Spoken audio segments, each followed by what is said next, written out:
Here with us.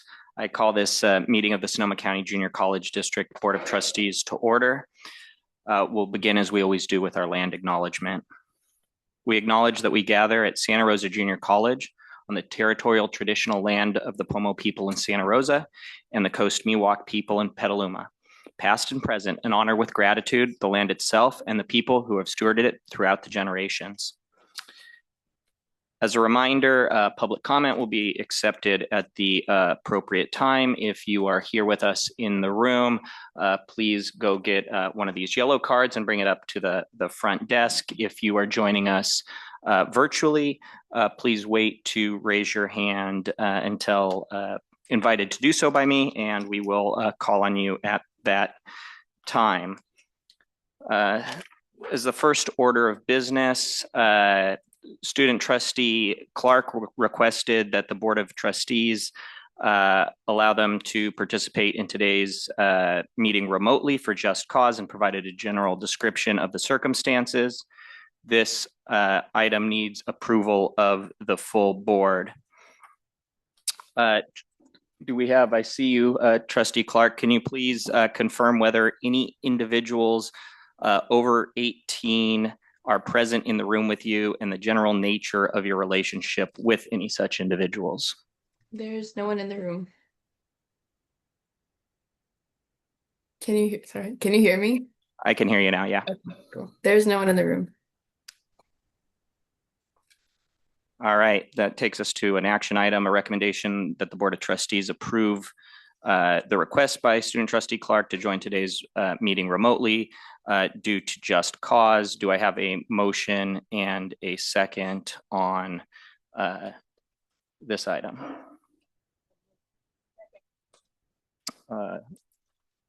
Any discussion or debate? Seeing none.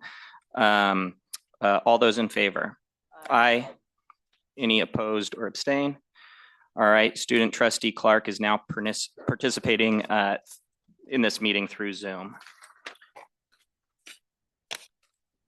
That brings us to item B1, announcement of reportable actions from closed session.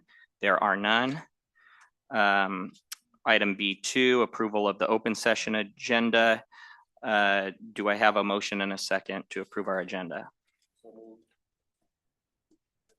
Second. Any public comment or discussion or debate? Seeing none, Student Trustee Clark. Aye. All those in favor? Aye. Any opposed or abstain? The agenda is approved. That takes us to item B3, approval of our regular meeting minutes from our last regular meeting. Do I have a motion and a second to approve the minutes? Motion. Any public comments or board member comments? Seeing none, Student Trustee Clark. Aye. All those in favor? Aye. Any opposed or abstain? The ayes have it. That takes us to item B4, recognizing our March 2026 Employee of the Month, Maria Padilla Campos, and we have Lauren Coburn, I believe, to present. No? Denise Cooper. Thank you. All right. Well, thank you, Dr. Garcia, President Shaban, Board of Trustees, SRJC colleagues in our community. It's my honor to present the March Employee of the Month Award to Maria Padilla Campos, one of our admissions and records specialists on the Petaluma campus.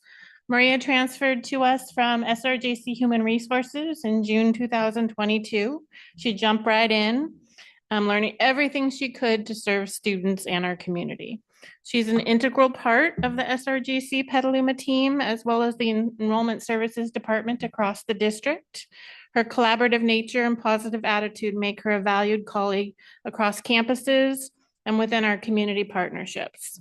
In addition to managing her daily workload and office coverage responsibilities, Maria has stepped into a growing leadership role. She has participated in the dual enrollment kickoff events and has become a trusted point of contact for students, teachers, and partners navigating complex dual enrollment processes. Her willingness to step in wherever needed and her ability to see the big picture make her an invaluable member of our team. One colleague shared that Maria supports students holistically and takes the time to walk students to other departments if necessary and provides students the clear next steps. As a colleague, he appreciates Maria's approach and knowledge when problem solving an issue for a student. She is easy and fun to work with. A few of her other colleagues shared that her dedication, attention to detail, and positive attitude make a huge difference in the success of the projects in which they collaborate. Maria is always available to support each of them in any way possible, even when she is busy with her own workload. Another team member shared that when Maria joined the Petaluma team, she knew our students would benefit. As an HR representative, Maria had onboarded her as an employee of SRJC with care and excellence. And she knew that she would do the same for our students. To see Maria in action each and every day, she sees Maria far exceed those expectations, and our students are truly lucky to have her in their corner. When HR questions come up, Maria points us in the right direction. She lets us know who we can contact and who can help us out on the HR team. And she knows so much about HR procedures and district policies from her previous role. She may be shy, but she truly is involved in SRJC Petaluma life and always so helpful. As you've heard, Maria's strong work ethic, collaborative spirit, and commitment to student success exemplifies the qualities we value in our organization. She is truly deserving of this recognition of Employee of the Month, and we have some gifts to share with her.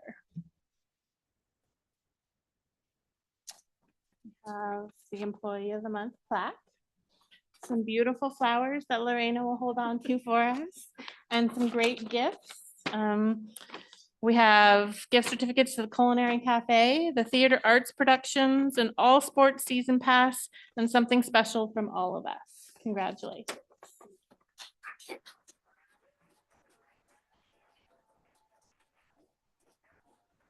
Thank you. That's it.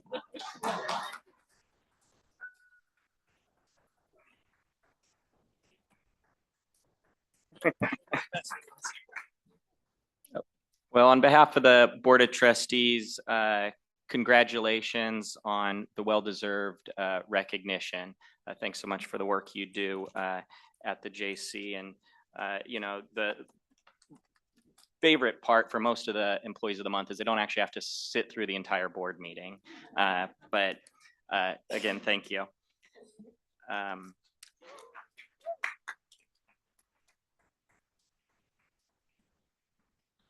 That brings us to item B5, public comments. Each speaker will have 3 minutes to address the board, and up to 20 minutes shall be allocated for speakers on any one subject. We are going to start with speakers here in the room, and then we will move to any speakers online. The first commenter is, I believe it says Jen Perez.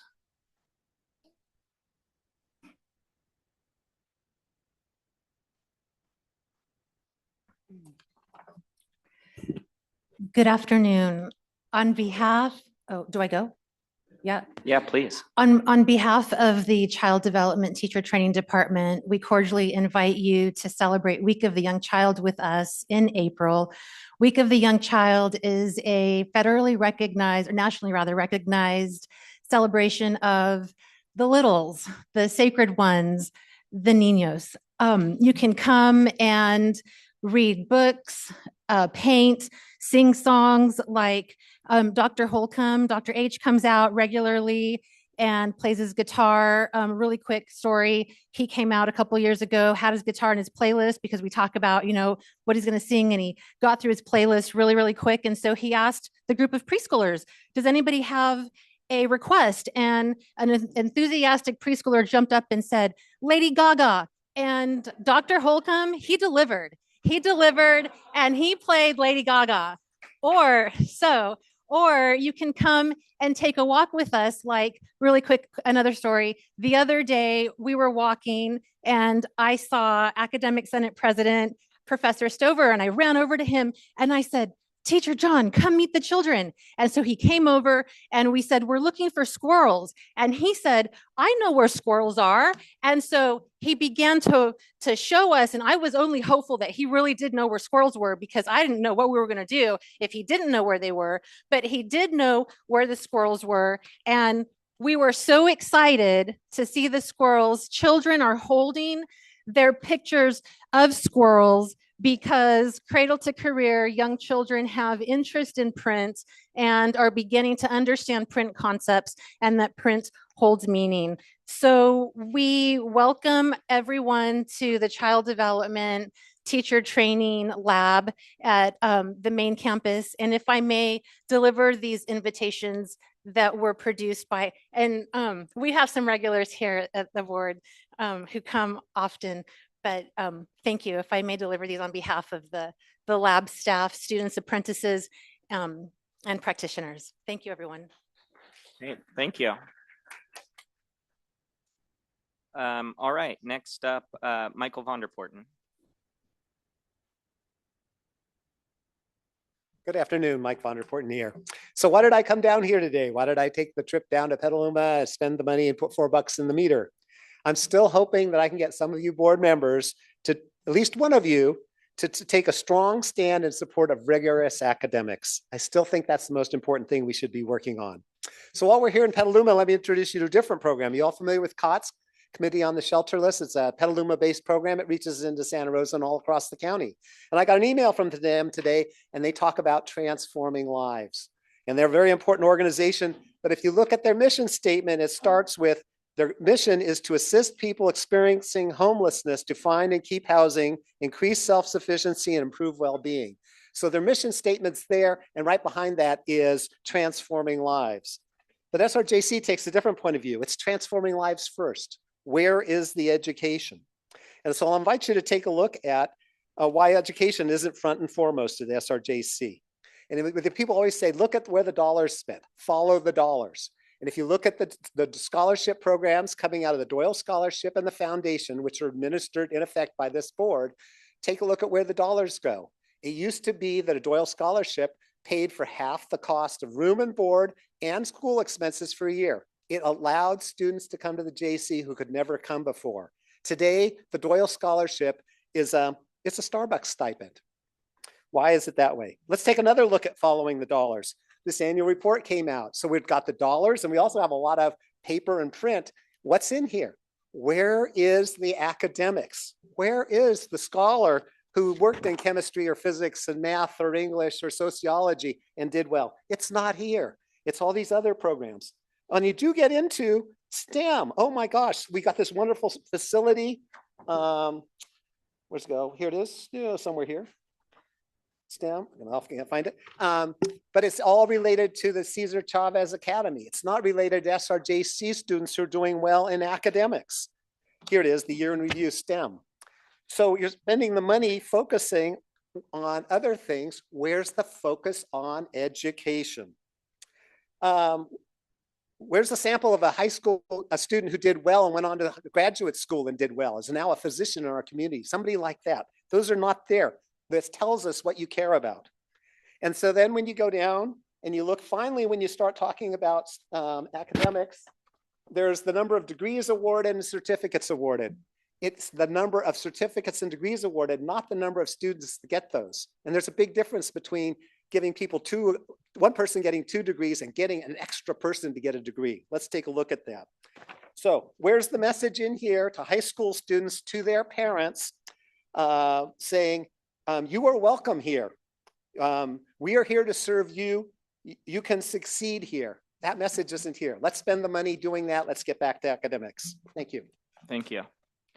Next up, we have Jordan Tauser Parda.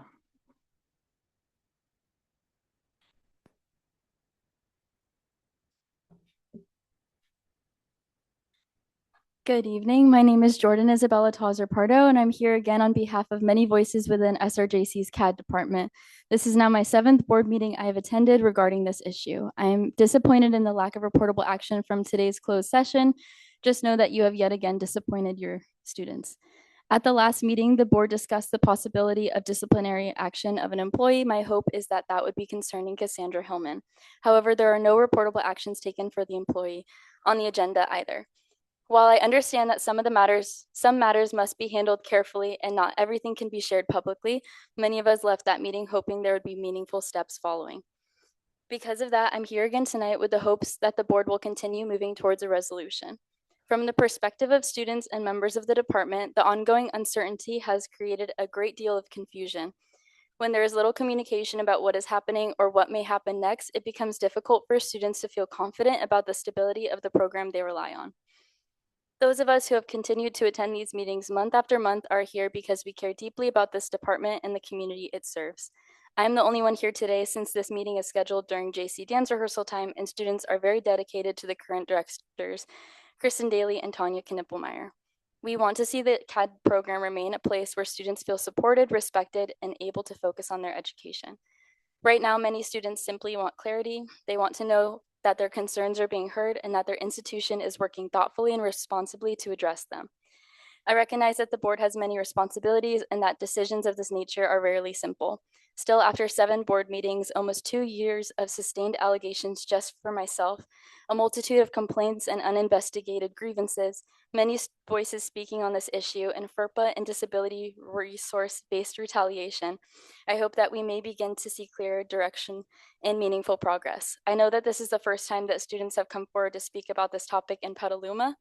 Please see the last 6 board meetings or the 4 Oakleaf articles covering these sustained allegations on Cassandra Hillman. Ultimately, students deserve transparency, stability in their programs, and confidence that their learning environment is being carefully protected. It is my hope that you will do what is right. Thank you. Thank you. Next up, Katie McComb.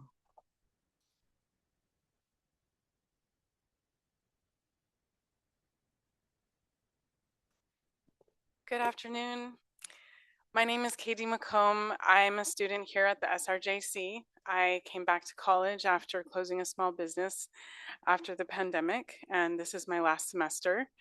I am the co-president of the SRJC Club for Transit Access. And we wanted to just inform you of some of our initiatives and actions. We are a transit advisory club working towards improved transit at all 5 SRJC campuses. We have been providing some student oversight and recommendations of the SRJC Student Transportation Fund. And we are in active conversations with transit agencies, legislators, and organizations to create regional change and a systemic plan to address all of our campuses and possibly including Sonoma State. On one of our club days, we gathered dozens of transit testimonials from students, and we are working to compile that data to share and bridge those stories into action. Our main goal is to achieve better student access to safe, efficient, and affordable transportation on our way to achieving higher education. One of our main projects right now, in collaboration with the SRJC transportation team, we have been working towards a luncheon with to invite all of the transit agencies in Sonoma County on Friday, April 10th for Transit Access to Higher Education Conference. Local transit leaders, student leaders, administration and advocacy groups, government representatives, and many others have been notified with save the date information, and we have formal invitations to follow. We are awaiting approval at the VP level for this event. It's a 1 month away, so we're really pressing to have this event approved so that we can continue to collaborate with our transit agencies for better service. The transportation team will also be working on presenting peak hour use for campus data on peak hours and classes so that transit can be better coordinated with our classes. We are also going to be presenting our research on transit justice and sharing how That is your 3 minutes. So Thank if you can so wrap much. up real quick. Okay, Yeah, yes, I can just finish up quickly. We also want to incorporate information from the Sonoma County Transportation and Climate Authorities and continue to collaborate on those issues that will better help students. And we also will extend invitations to you when our event is approved. Thank you so much. Thank you. Next up, Sarah Wiley.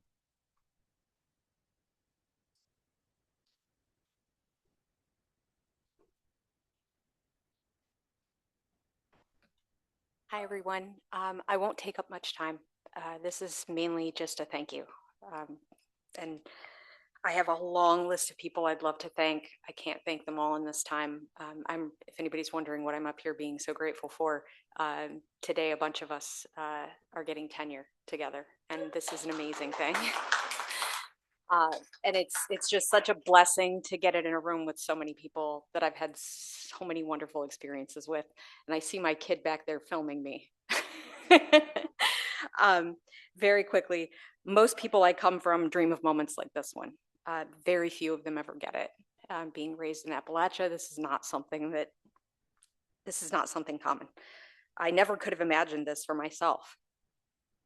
It's a great honor and a responsibility. Tenure is rare, and it's even rarer in philosophy. And so I wish my mom and dad and my mentor had made it this far, because I know they would have been so excited to see this happen.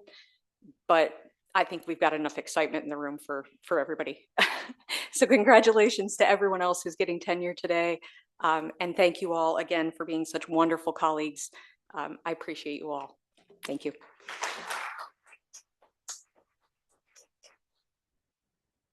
Thank you. Next up, we have Noah Morris.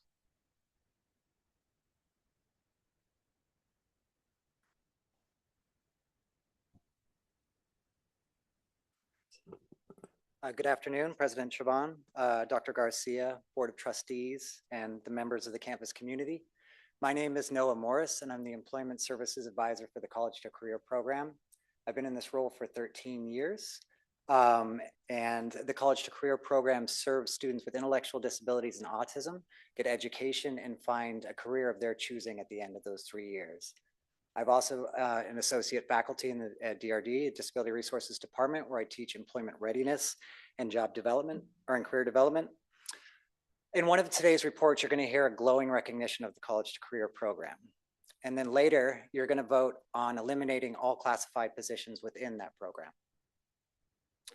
I serve a population where the unemployment rates can be as high as 85%. On many years, I have flipped that on its head, where our employment rate is 85% for our graduating students. And these are for students that were told that they never work. I've been the primary point of contact for the Department of Rehabilitation. Oh, excuse me.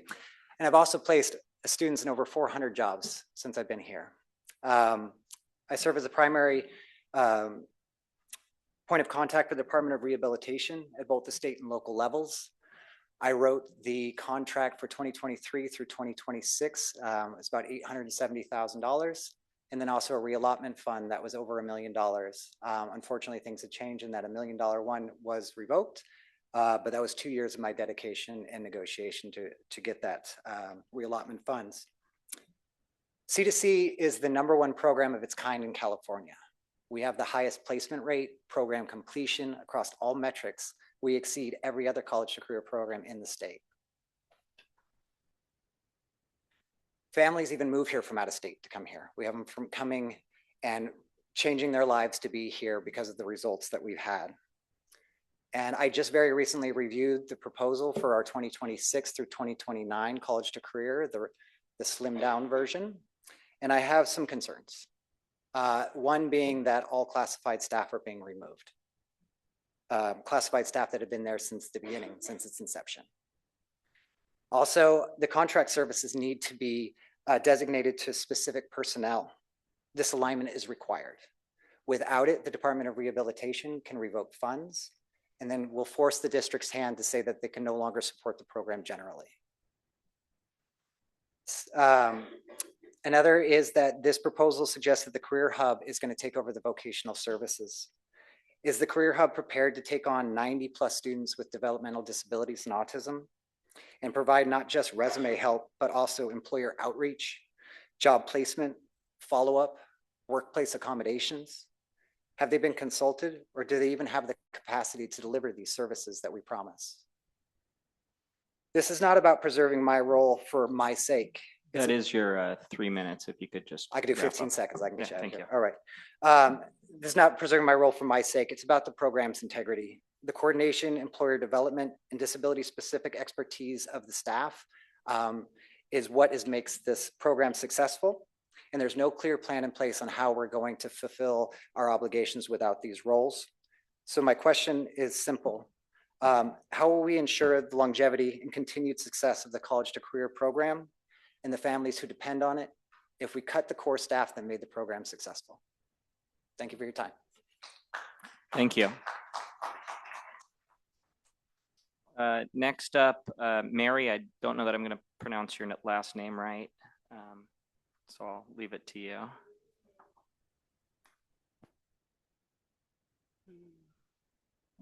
Please go ahead. Hello, President Shaban, Dr. Garcia, members of the board, and the campus community. My name is Mary Scheck-Snyder. I'm the student advisor for the College to Career program that Noah just spoke about. I've been in this role for over 15 years, since the beginning. The last time I stood before you, I was accepting the Employee of the Month award. Today, I stand before you to respectfully request that my position and that of my respected colleague, Noah Morris, be retained. In my role with C2C, I assist students with academic and career goals, disability accommodations in the classroom and in the workplace, individualized learning strategies, communication with instructors, and access to campus and community resources. I also support students with digital tools and technology, monitor their well-being, and provide strategies for managing emotions and behavior, which is especially important for students with autism spectrum disorder. For too long, students with intellectual disabilities and autism were not given the opportunity to realize their potential in higher education. With our support, C2C students earn certificates and associate degrees here at Santa Rosa Junior College, and some transfer to four-year institutions. One graduate recently earned his master's degree. This success is a direct result of the individualized support and guidance that Noah and I provide. C2C faculty have acknowledged our contributions many times, noting that the program could not succeed without our passion and expertise. 1 week ago, we learned that our jobs were not going to continue in the fall. Removing our roles is in effect gutting the program at the expense of the students. In addition to the roughly 40 students that will continue in the fall in years 2 and 3, we're welcoming 23 new students who won't know anything. Many of whom tried college on their own without success. It concerns me deeply that proposed solutions, such as sending C2C students to the tutorial center who have no knowledge of this plan, and the Career Hub will not address the challenges our students face. They will flounder, and the program will end. Simply put, no one else on this campus does the work that Noah and I do. Please don't dismantle this program that changes so many lives. Thank you. Thank you. Next up, Jesse Hilsenrad.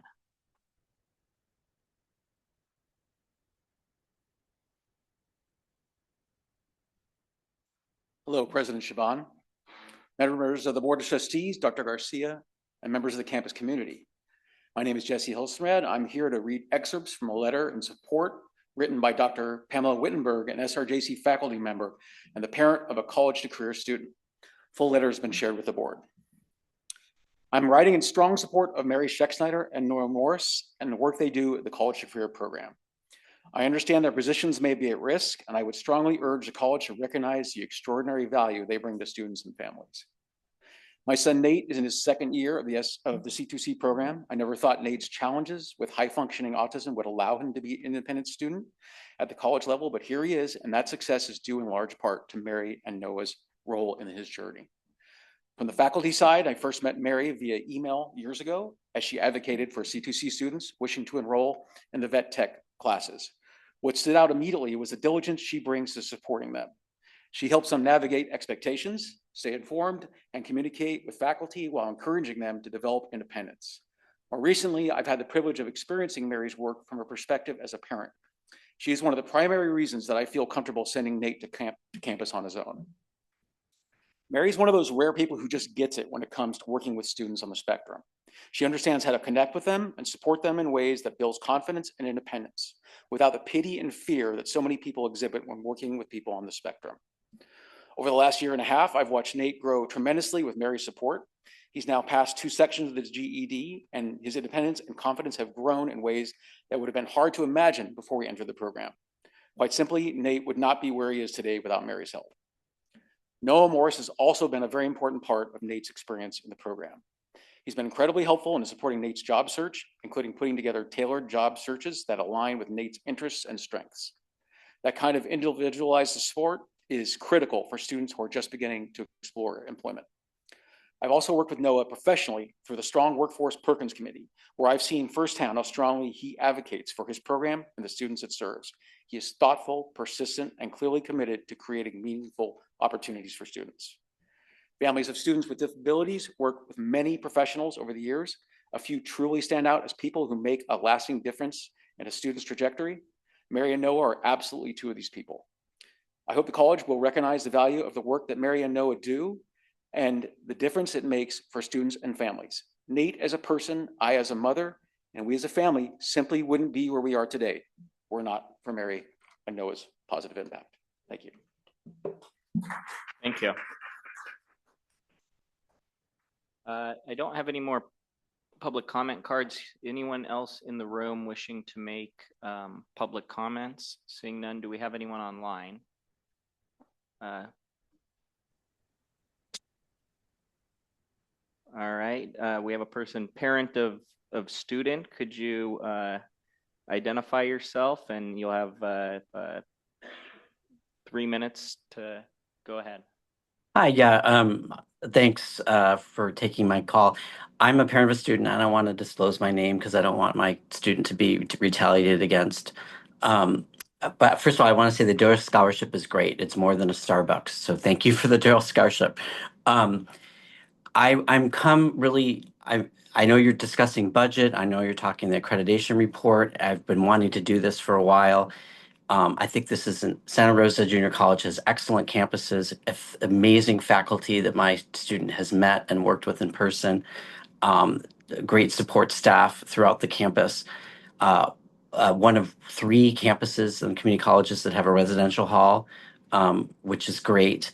My student got into 7 different colleges, including UC Merced, Sonoma State, Lewis and Clark, Chico, Humboldt, but chose to go to Santa Rosa because he was waitlisted at where he really wanted to go to school at another UC. And he came there because he thought Santa Rosa was going to be a really vibrant campus, just like a 4-year school. But it's been really disappointing how many classes are online with no alternate in-person option. I know that some people prefer or need online, but many need in person, whether it's who people just talked about, some people with disabilities who are on the spectrum.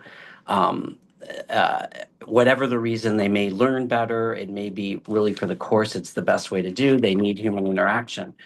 But we found that more than half the classes at Santa Rosa Junior Colleges are online.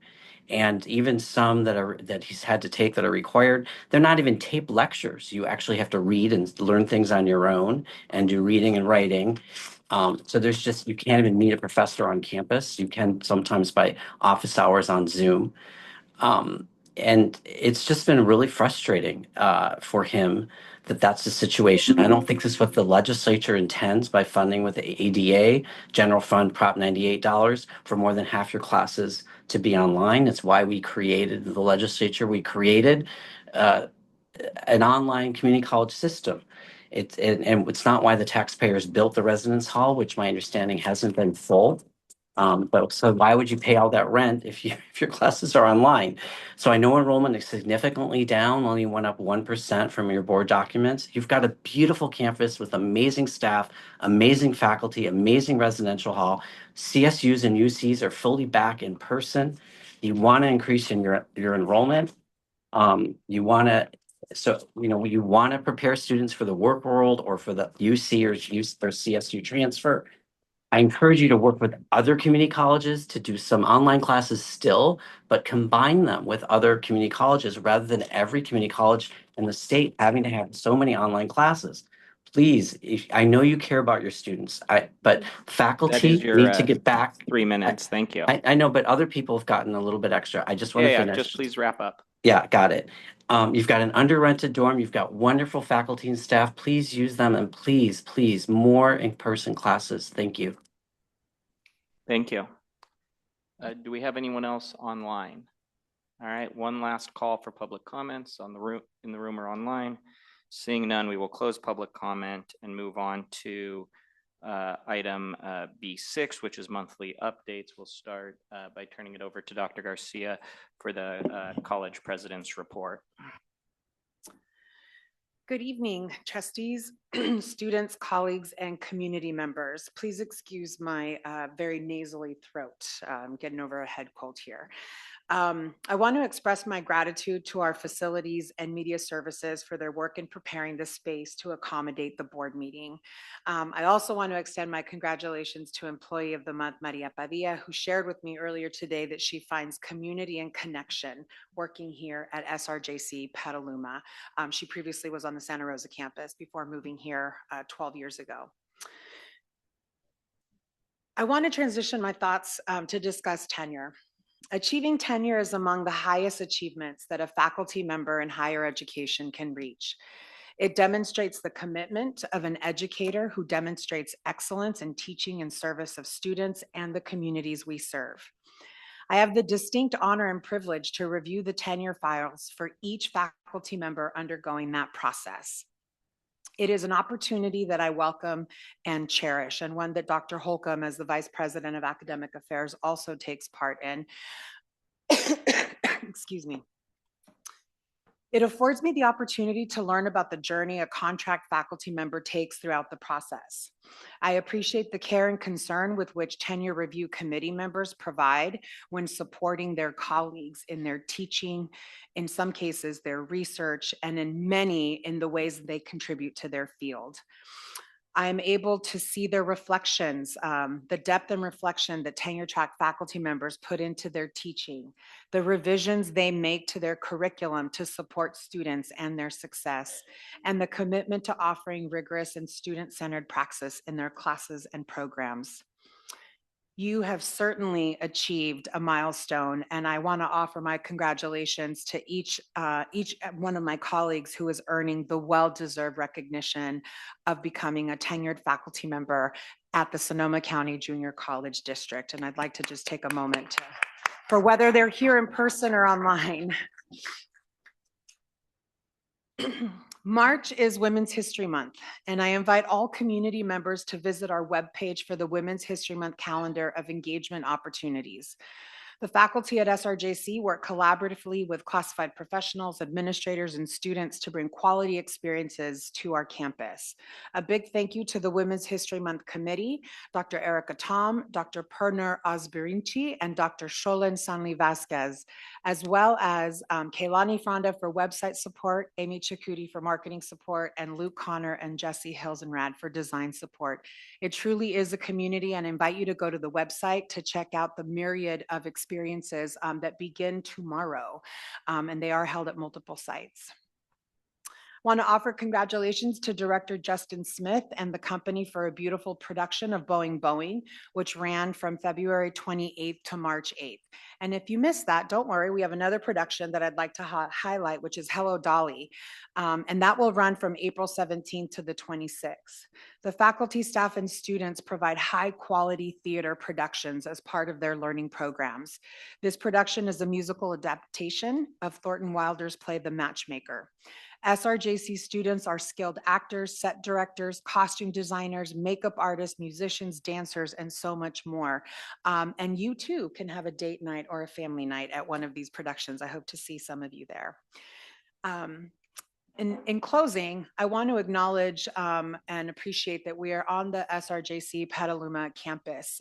Earlier today, I was able to be a part of an experience of collaboration with Pop-Up with the President, the Student Government Assembly, coming to each site and sharing about how students can get involved with leadership, and then also to the club fair that was hosted here. So I got to connect with faculty members and students, and want to remind everyone that April is the fashion show coming up for SRJC Petaluma.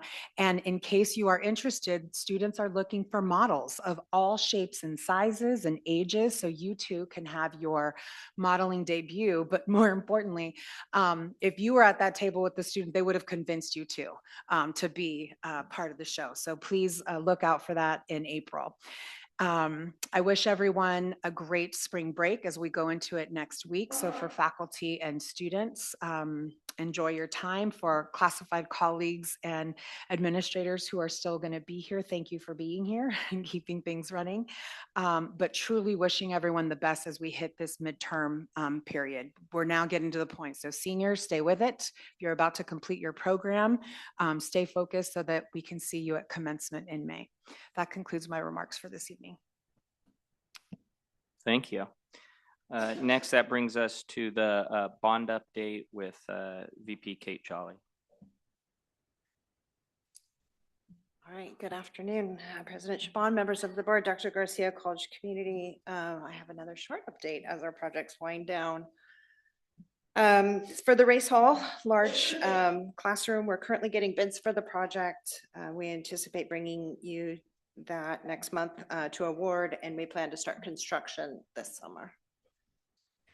For Pioneer, as I reported last month, we have DSA approval finally. We're going through the internal process for related to our camera systems and placements, and beginning to purchase the equipment. We anticipate starting the construction in May. Here at Petaluma for the media and tutorial project, we're currently bidding the project as well as updating our plans for the new security card readers. For the fire tower, we've received approval from DSA on the first increment. We're working with them for increment 2 and plan to submit back to them in mid-April. We'll continue to work through the process, and we still plan to begin construction in September. And at Roseland, we're working through the final punch list items, including technology and the final commissioning of the building. The signage and the plans or the blinds have been installed. So we're getting close to being fully complete. Just a reminder, we have our ribbon cutting on Saturday, March 28th at 10 a.m. and hope to see everyone there. And we have no items on the agenda for approval this month. Happy to answer any questions you may have. Thank you. Any questions from the board? All right, thank you very much. That takes us to the student trustee report. Student trustee Clark. Good afternoon, Board President Chabon, board members, President Garcia, and our college community. Thank you for the opportunity to update you all. Before some updates, I want to appreciate the availability of Zoom for board meetings. As a student, there are times when my class schedule or academic responsibilities make it really difficult to attend in person. So thank you for the flexibility to help me stay involved. Um, Within SGA right now, we are currently working through revisions to our governing documents. Over the past several weeks, we've been discussing updates and clarifications to different sections, most recently focusing on our election code as we move closer to the upcoming SGA elections. These conversations have been thoughtful and detailed, and the goal is to ensure that our governing documents are clear, functional, and supportive of future student leaders. Related to that work, we have also been having broader conversations about what SGA needs structurally and operationally in order to function more smoothly. As the year progresses and student leaders gain more experience in their roles, it becomes easier to identify areas where processes are unclear, where responsibilities overlap, or where additional guidance would be helpful so we can strengthen the systems that support student leadership moving forward. I also wanted to mention an upcoming opportunity for community engagement. On Saturday, April 11th, the Santa Rosa campus will host a suicide prevention walk organized by the American Foundation for Suicide Prevention. This event is completely free and open to the public. However, donations are always appreciated to support the organization's work.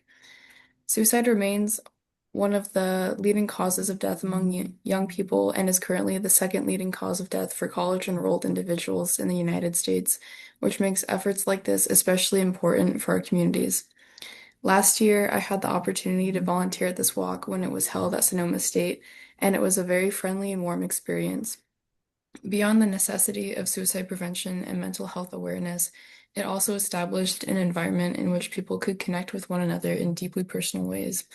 Some of the people I met at that event have become some of my closest friends over the last year, and since I'm on the organizing committee again this year, I really wanted to encourage anyone and everyone who can attend, even if it's just to wander or walk around and show their support. Later this week, 3 other SGA officers and I will fly to Washington, D.C. for a National Student Leadership Conference. We're participating in discussions with other student leaders from across the country, as well as advocacy conversations on a variety of topics. We've been preparing by dividing advocacy areas among our groups so that we can each focus more fully on a specific topic, and we're all very thrilled by the prospect of representing our college and bringing those viewpoints back to campus. As the semester has progressed, these experiences have also prompted me to reflect more personally on what it means to participate in student leadership. In some of my recent reading on education, the writer and educator Bell Hooks describes learning as an act of engagement, something that requires presence, care, and emotional investment. Students shouldn't Students shouldn't just be simply absorbing information. They should be bringing their perspectives and sense of responsibility into the communities they become part of. Student leadership often grows from that same place. Many students step into these roles because they feel connected to their college and want to improve the experience of others. While that investment can be incredibly meaningful, it can also make it very easy to overextend ourselves. As the term moves as the term moves forward, something that many student leaders eventually encounter, but is not often discussed openly, is burnout. There are always conversations happening, concerns to address, and projects that feel important to keep moving forward. Balancing classes, work, personal responsibilities, and leadership commitments can gradually blur the line between being a student and representing students. I've started to feel that tension myself recently. When something begins as a passion, something you very much care about, it can be difficult to recognize when that same commitment has quietly turned into exhaustion. In many ways, burnout is not the absence of passion, but the result of caring deeply about something for a long time without stepping back to find balance. In many ways, the conversations we've been having within SGA about governing documents and organizational structure connect directly to this idea. Strong systems make leadership sustainable by providing clarity, distributing responsibility, and ensuring that organizations continue to function well as new students step into these roles. Students who take on these positions bring care and perspective to the institutions they serve, but they are also still navigating their own educational journeys When leadership is supported thoughtfully, it becomes a space where students learn how to collaborate, advocate, and contribute to communities larger than themselves. In many ways, those experiences become part of the education itself, shaping how students understand responsibility, participation, and lasting impact they can have within their own communities. That is it. Thank you. Thank you. Next, that takes us to board member comments. Do we have any members of the board with any comments? Trustee Bailey, please go ahead. Thank you.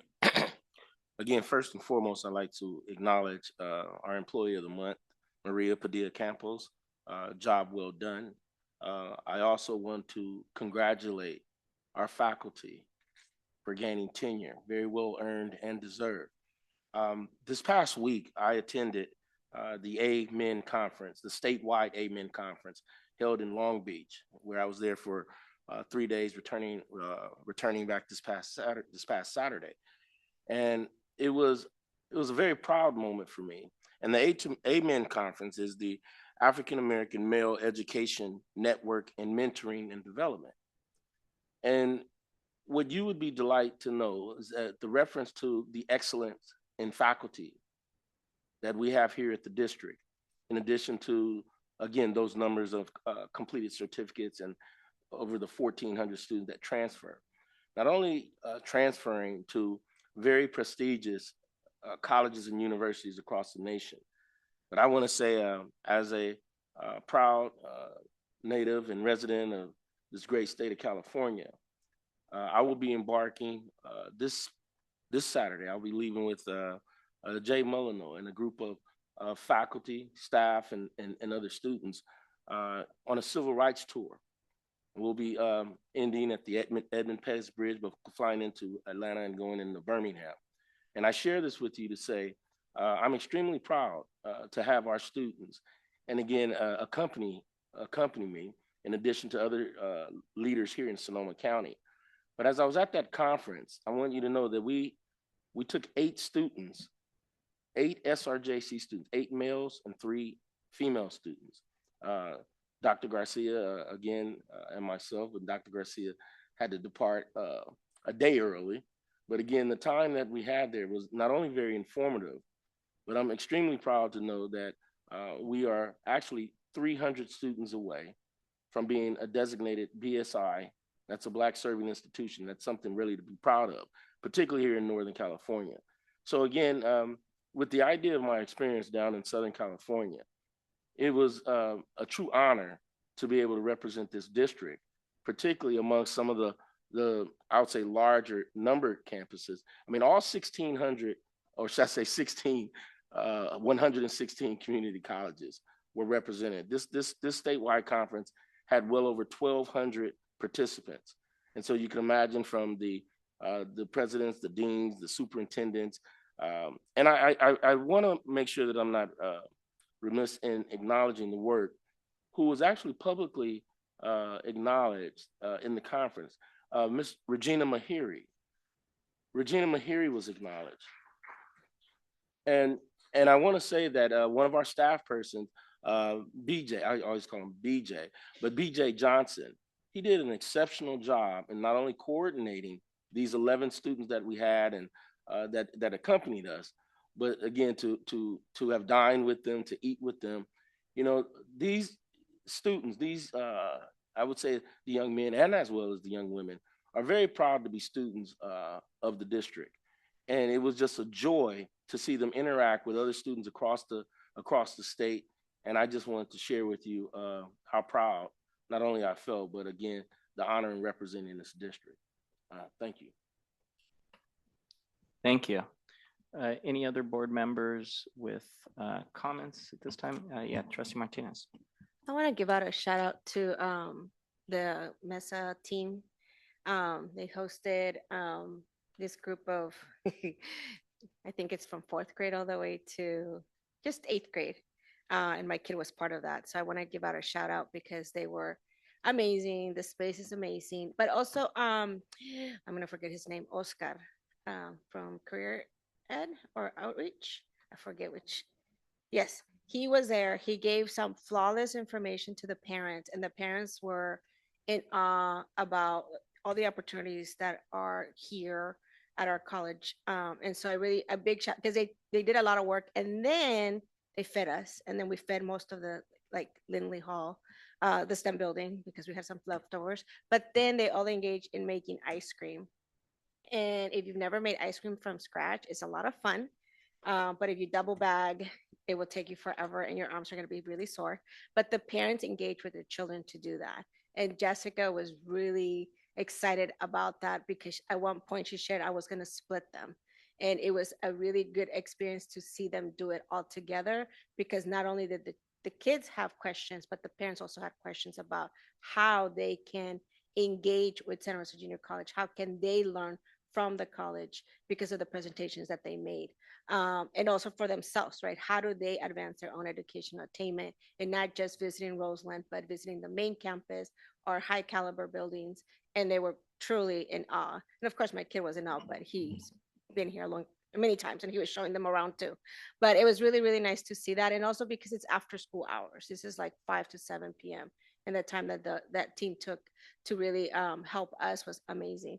And the other thing is just a reminder, March 28th, come out to our Roseland Center. I have invited a whole bunch of other people that have not RSVP'd, just letting you all know. I forget that they have to RSVP, mostly because I think it's an exciting time, and because I remind folks in my district that we do have Roseland. We've had Roseland, and now it's a permanent space for us, and we have some beautiful things that we're going to be able to offer more in our area, in that area specifically, but also just a reminder to all of the schools, right? I'm surrounded by about 5 elementary schools, and 2 high schools, and I'm always reminding them that we have this space there as well, not just for them but for their parents. And so I'm excited to be able to share that this week again in another meeting. But please show up if you can, and it will be a very exciting time. But it is also due, like it's due to do this for Roseland. So thank you. Thank you. All right, one more check for public comment or board member comments. All right, we will move on to item B7, our information reports agenda, starting with our Academic Senate President, John Stover.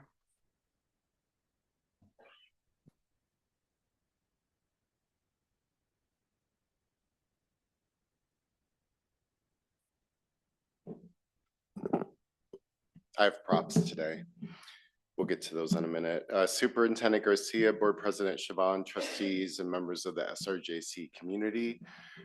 We've been very busy on the Academic Senate.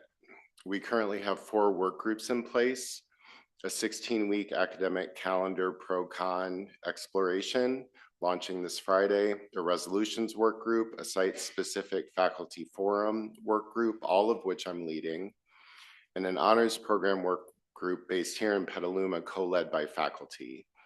Each represents the voice of the faculty as we consider the pros and cons of a 16-week semester, develop resolutions for statewide consideration at the spring 26 ASCCC plenary, develop proposals for increasing the 10+1 voice of the faculty at Schoen Farm, Roseland, and the Public Training Safety Center, and develop ideas for equity-centric honors curriculum for students. Each of these efforts reflects the will and the voice of the faculty. The Academic Senate has met 4 times already this semester, and we have 4 more meetings to go, April 1st, 15th, 29th, and May 6th. And we also had a spring retreat on January 30th.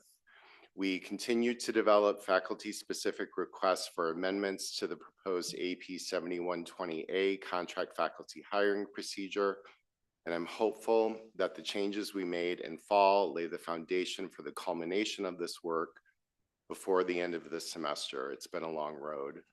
We have also decided to explore the institutionalization of the student voice on the Academic Senate. I'm very excited about this, and have reviewed the results of the fall focus groups, which represent the work of SRJC Forward and the planning for the launch of academic interest areas going forward. I was grateful to lead this work with Blair Lamb, and we benefited from the support of the Institutional Effectiveness Research Department under Dr. Jeremy Smotherman. My work as a chair on the Program Review Committee continues, as does my role in leading the Academic Senate's Faculty Professional Development Subcommittee. I'm tri-chairing with Dr. Garcia and Classified Senate President Linda J, both the College Council and our district-wide Generative AI, Artificial Intelligence Task Force. I'm also co-chairing the Strategic Enrollment Management Plan Implementation Team with Vice President of Academic Affairs, Dr. Robert Holcomb. Our Senate Vice President, Tara Jacobson, is co-chairing the District Online Committee with Lisa Beach, and she is tri-chairing on my behalf the Planning and Budget Council, as well as the Budget Allocation Model Work Group with Kate Jolly and Dr. Jeremy Smotherman on PBC. And I'm grateful to be a member of that work group and just introduce myself as a sociology instructor, which I don't get to do very often these days. I'm also grateful to our Executive Secretary, Monica Kubo, who is the Senate Designee Faculty Chair on faculty staffing. We're doing a lot of work there. And I'm grateful to Nick Perrone, who's a member of SRJC Forward and co-chairing the Honors Work Group. All of the members of ASEC, including Laura Bush, Laura Aspinall, Jessica Bush, and Nancy Persons are important critical members of the team. And I'm grateful for the partnership of human resources in working with each of us as we all find ways to improve our communication, collaborations, and efficiency. I also want to mention, I didn't plan for this, but the moment presented itself. It was the highlight of my week when I ran into Jen Perez and her young little people. And I know exactly where to go. I went to Kate Jolly's window.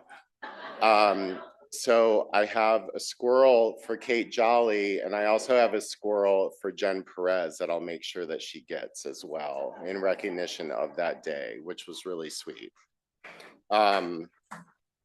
I also want to mention how much I appreciate our senators and our faculty who continue to inspire me with their service. Our Senate elections are currently underway, and I encourage areas with candidates to vote. We will have at-large elections in Area 3 and 14 after spring break, and there's much work ahead. Thank you for the opportunity to serve. Please consider contributing to our Senate Voluntary Fund. We've had some retirements and our funds are down. Please chip in. And I hope everyone has a wonderful spring break ahead. Thanks, I know I do. Thanks for letting me be of service. Thank you. Next up, we have our Classified Senate President, Linda J. Good evening, President Shaban, Board of Trustees, Dr. Garcia, and college community. Thank you for the opportunity to speak on behalf of the Classified Senate. Congratulations to Maria Padilla as March Employee of the Month. I had the pleasure of working directly with Maria in Human Resources before her move to Petaluma. Maria was amazing to work with. She is funny, clever, and she was always willing to help. Maria has soared since moving to Petaluma, and I know she is a valuable member of their team, making a positive impact on the campus, the students, and their colleagues. Voting closed on our open Senate seats for president. I was reelected, I found out today and via email, and so is Stacy K as carrying campus pillar. We are reaching out to the our write-ins to see if they are interested in accepting the nominations that they were written in for. So once those are figured out, we will send the results of that as well. I am pleased to announce ticket sales have opened. Email was sent this afternoon. Thank you, Kelly Ransbottom, for our annual Raul Yearberry Memorial Classified Professional Recognition Awards dinner and silent auction scheduled for Friday, April 10th. This year's theme is Rooted in Service, Stronger Together, a Bear Cub celebration of community. The theme recognizes the collaboration, connections, and shared commitment that define our work in supporting students, colleagues, and the broader college community. Service is the foundation of all we do, and this year we celebrate the strength that comes from being united as a community in service. We are thrilled to announce a very special guest will be joining us at the dinner, our beloved bear cub, Roscoe. We are so excited he's going to stop by and celebrate with us. At the dinner, we'll be presenting our Classified Professional Recognition Awards and our Pat Tognazzi Student Scholarship. We will recognize the Above and Beyond Award selected by the management team and Outstanding Classified Staff Member selected by the Academic Senate. This year, we have a new EOPS Sankofa Leadership Award, which honors the legacy of Wanda Bynum, presented by the EOPS department. The word Sankofa is from the Akan tribe of Ghana that loosely translates to go back and get it. Sankofa is a phrase that encourages learning from the past to inform the future, reaching back to move forward, and lifting as we climb. Wanda was the coordinator of the EOPS CARE program and is the embodiment of the Sankofa principle. This award will be given to an SRJC classified professional who is a leader, an advocate, and who has a strong commitment to supporting the advancement of the Black community within SRJC. As a new addition to this year's program, we will proudly recognize the dedication of our classified professionals through the presentation of our longevity pins, honoring those who have achieved 10, 15, 20, and 25 years of service to our organization. The evening is going to be a great way to showcase the amazing work and commitment our colleagues give every day, and we look forward to celebrating them. We are currently accepting donations for our silent auction. It's a great way to display the range of talents and generosity our community has, and always an amazing chance to find wonderful and creative items. Please check your emails for the announcement that came out today and don't miss out on the amazing evening. We have a great time. As always, thank you for your support. Have a good night. Thank you. All right, next up we have our newly tenured faculty member, AFA President Sarah Wiley. Soon to be tenured. The board still has to vote on it. I'm still holding my breath here.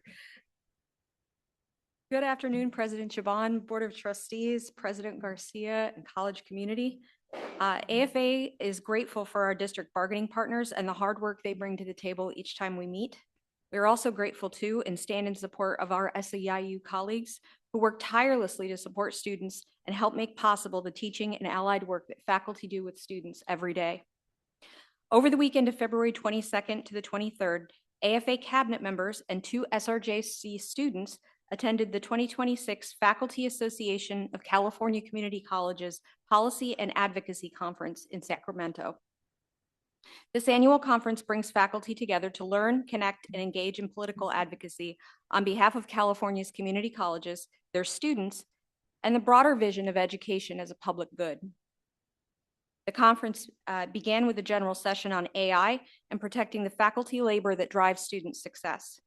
Throughout the first day, participants could choose from a wide range of sessions addressing some of the most pressing issues facing community colleges today.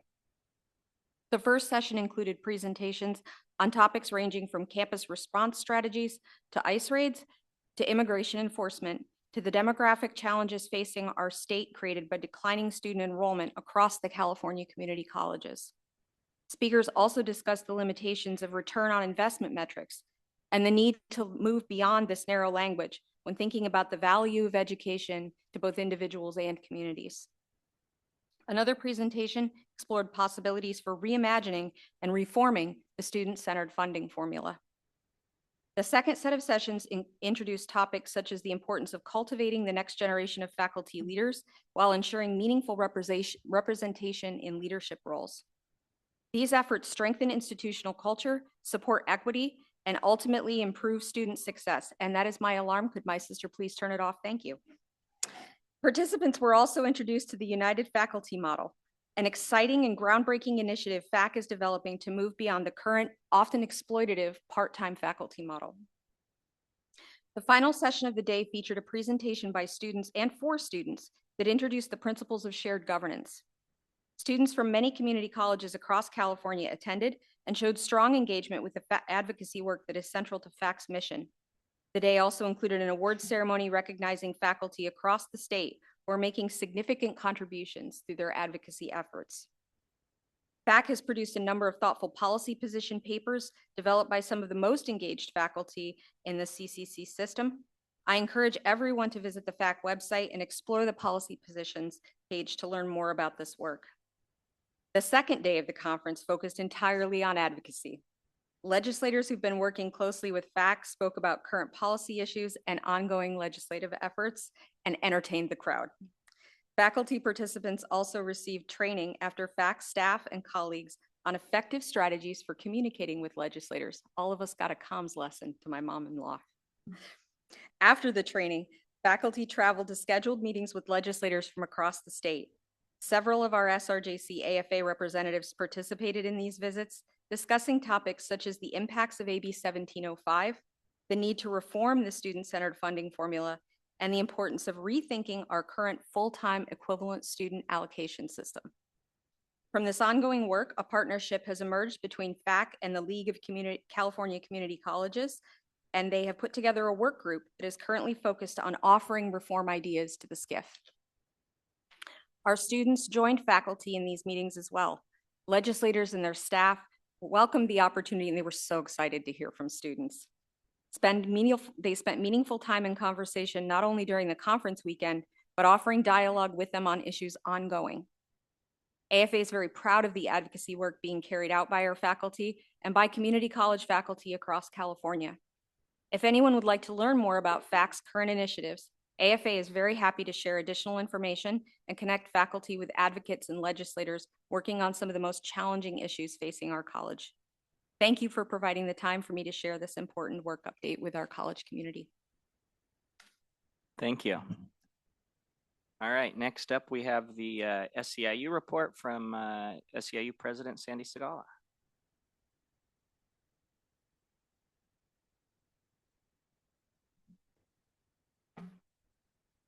Good afternoon, President Shaban, board member, trustees, Dr. Garcia, colleagues, students, and campus community.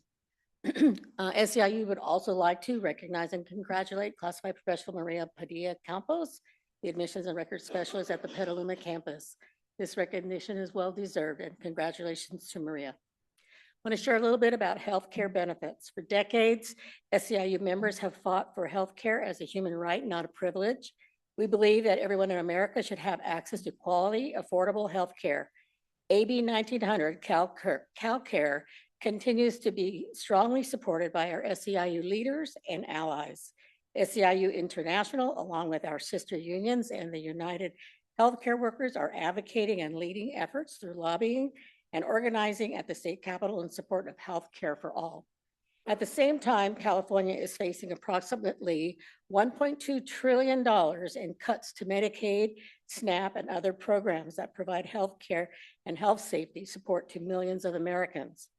These cuts take resources from working people through taxes while providing large tax breaks to the ultra-wealthy corporations and individuals. The result is a projected $30 billion gap in California's budget, which will have serious consequences for the communities across the state. As our locals, SEIU and AFA continue discussions regarding rising costs of healthcare benefits, it is clear that these increases extend beyond SRJC. We will continue meeting with our AFA brothers and sisters in leadership as we look for possible solutions or alternatives for next year's health benefit increases. We remain committed to supporting equitable solutions and are exploring options such as premium tiers within our current health benefits plan. Unfortunately, I'm not able to attend a town hall meeting that's taking place right now at the Santa Rosa High School with Senator Mike McGuire. Its discussion today is on healthcare. So we'll get a follow-up on that later. Classified Review Committee, our SEIU continues to work with the district on classified job descriptions. The committee is pretty close to completing the appeals received from the classified review study. Reorganization item on today's agenda may impact the CRC's ability to continue this work, as the committee is also responsible for reviewing new or reclassified job description requests. Further discussion is still needed with the district on that topic. Grant funding. As previously mentioned, SEIU is aware that some federal grants will be ending at the end of this year, while others will expire within the next 2 years and may involve layoffs at that time. On today's agenda, I want to call out the resolution number 5-26, which proposes the termination of 2 classified employee positions due to the lack of federal grant funding ending June 30th. Classified employees had not received prior notice from their supervisor. However, the department was aware of the grant funding issues earlier this year, around January. Yet the district received notice mid-February of the grant funding ending June 30th. Last week, Wednesday, SEIU was invited to an emergency meeting with the human resources and the 2 classified employees being terminated, who spoke earlier today. SEIU was not informed that this grant was ending June 30th. One of the employees who wrote the grant is now being laid off, has been employed at the college since March of 2014. The other individual has worked here since October 2011. The department has chosen to retain a non-classified employee to fulfill the remainder of the grant responsibilities while performing various classified duties. Under the SEIU contract, working with the district on layoffs, SEIU will seek transfers to vacant positions before initiating the seniority displacement process for classified employees affected by layoffs. SEIU also just suggested the possibility of an early retirement incentive, which many employees may be interested in. It could help create budget flexibility that may reduce the need for layoffs. And finally, we have 6 of our SEIU job certs who continue to carry increased caseloads related to workplace conditions and issues across multiple departments. Our stewards work closely with our classified professionals and management to address concerns and strive to reach fair resolutions in each case. This concludes my report. Thank you for your attention. Thank you.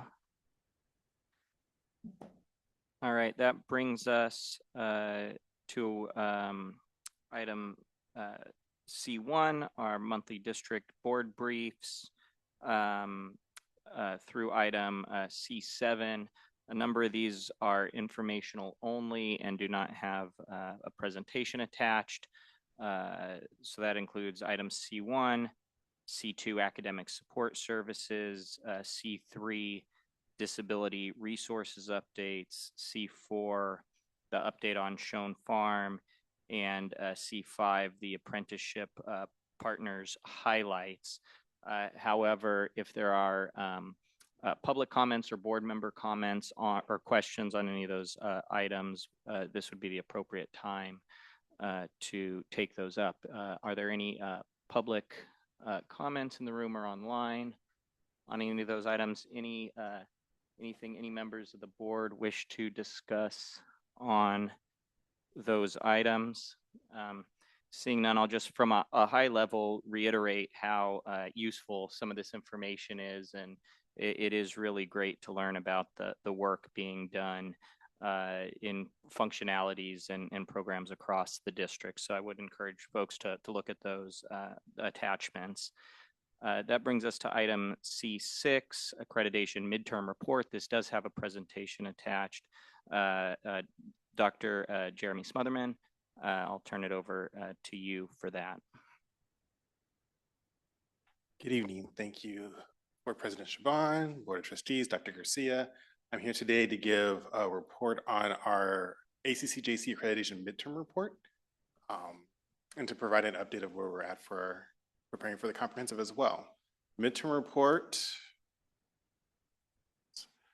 connects everything related to our mission, vision, and value statements. It's how we show public confidence within inside of our accreditation standards and making sure that we are effectively supporting our students. So the presentation provided an overall highlight of what the midterm report has, since it was included in the agenda. The midterm report has 4 sections. It calls about the reflection of our last comprehensive report, as well as looking at reflections on our institutional set standards, an assessment of learning, and looking ahead to our next evaluation. So when we were looking at our reflections, we focused on a few different areas that were identified by the Accreditation Oversight Committee. The Accreditation Oversight Committee is a subcommittee of the Planning Budget Council, which has a connection to our accreditation and ensuring we meet our standards. So the main thing was looking at our student learning outcomes. As the board may remember, in our last comprehensive review, student learning outcomes was an area that we had to address.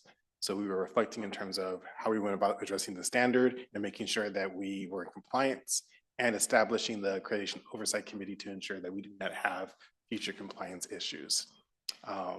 We were also looking at our quality focus essay, which we talked about looking at participatory governance, our strategic planning, and making sure that we had all those areas in place. any improvement plans related to our policy review, looking at aspects of innovation related to strategic enrollment management and organizational changes, having a new superintendent president, and the way the board has been intentionally engaging in our ACC-JC standards. The next area related to reflections on our institutional set standards. These are the topic areas that we discussed. These are all connected to our annual report. Specifically, I wanted to highlight the areas related to certificates and transfers. Inside the report, we've seen an increase in the number of certificates. The main reason why we have that increase is that we started accurately reporting our CSU and IGETC certificates to the federal government for ACC-JC accreditation. So those have gone significantly higher than our institutional standard. So that's something that we are looking at changing and readjusting, since now we have a proper trend for that. Related to transfer, we have not met our institutional set standard for the third year consecutively. This is a lagging indicator, though, that's based off of enrollment. So we look to see more improvement as we've come out of the pandemic. But we've really been trying to figure out what is the trend related to that. Generally speaking, we see transfer rates kind of go 3 to 4 years after enrollment increases. When it came to reflection of student learning outcomes, again, the main thing that we were focused on here was meaningful analysis. We met our compliance requirement, but now we want to ensure that when we are looking at student learning outcomes and assessing how we are supporting our students, that that process is meaningful. That's something that our faculty have really paid close attention to as well. And then looking ahead to the next self-evaluation, we focused on areas related to our standards. So again, looking at our outcomes related to institutional planning, student learning outcomes, distance education, our institutional workplace culture that we've been working on the last few years, again, our policy review and our decision-making guidelines, things to really help clarify the process of how decisions are made, and how we're supporting our students at function. So the timeline for accreditation. So our midterm report is due on March 11th, 2026. It's gone through the Accreditation Oversight Committee as well as the Planning and Budget Council, once reviewed by Academic Senate and a few others as well. All this will help us prepare for our institutional self-evaluation, which we usually call an ICER. The self-evaluation, we plan to have a board presentation in May 2028 because the review deadline for it is August 1, 2028. ACC-JC will review it in October, and then potentially we'll have a focus site visit in February 2029. So it's rapidly approaching in terms of when we're going to be providing more information to the board. One thing that I want to make sure that I note is that when we're talking about a potential focus site visit, the way things work now is that if there's areas that the peer review team wanted to highlight as areas of good practice, they'll come for a visit for that. Or there's a question to help ensure that we've met a compliance requirement, they'll come for that. So we don't know which one is the which, but usually when we do have a site visit, it's really focused on making sure that they are able to highlight the good work that we're doing. That said, I'm available to answer any questions the board may have. Trustee Fishman, please go ahead. So what is the difference between the midterm evaluation and an ICER and the self-evaluation? Aren't they both sort of self-evaluations? They're both technically self-evaluations. The midterm is really about, you had an evaluation that happened, let's say 5 years ago. What progress have you made? And then what are you looking forward to the next comprehensive? So it's really trying to help book in the aspect of the big full evaluation process and make sure that we are engaging faithfully in our accreditation standards. So on the ICER, sorry. Will you poll the faculty or staff for the self-evaluation? Is that more inclusive than maybe the midterm? It's a little bit more inclusive. We do have administrative procedures about how we engage in the self-evaluation process. Okay. Additionally, ACC-JC has specifically laid out specific documentation that we provide. What ACC-JC is looking for is that we meet the standard. So for example, when we talk about institutional planning, the question will be, do you have a strategic plan that's really helping guide resource allocation? We show that we have that information, we meet the standard, so therefore we are a yes for that. So the focus visit would come a little bit later, and there'll be more faculty participation or general community participation, but the comprehensive is really just making sure that we meet the standards that have been aligned. Trustee Bailey. Yes. Dr. Smotherland, you had mentioned the fact of the rates being down, particularly on post-pandemic. You said it takes 3 to 4 years, or should I say, commonly 3 to 4 years afterwards, in which, and I was just curious to know, I mean, the upswing, or should I say, what you actually see with the trends of what we're experiencing. Yeah, so, and this would kind of connect a little bit with the indicators of effective outcomes and our effectiveness measures. So for example, if we have an enrollment of 1,000 students, we expect a certain percentage to transfer. We're not going to see that for usually about 3 to 4 years because that's the rates that we generally see as a whole. And so when we're looking at the aspect of what can be our potential growth, that's where I make that determination. So the pandemic, while it was a while ago, it's still having an impact on how many students have been transferring because they have to have a certain time frame. And I can point that out again specifically on the indicators of effective outcomes as well, of how we look at that. Thank you. Any other board member comments on this item? I think it does roll nicely into the next one, so I may save some of my comments for that. So seeing none, any public comments in the room or online on this item? All right, thank you. We will move on from item C6 to item C7. All right, I am back.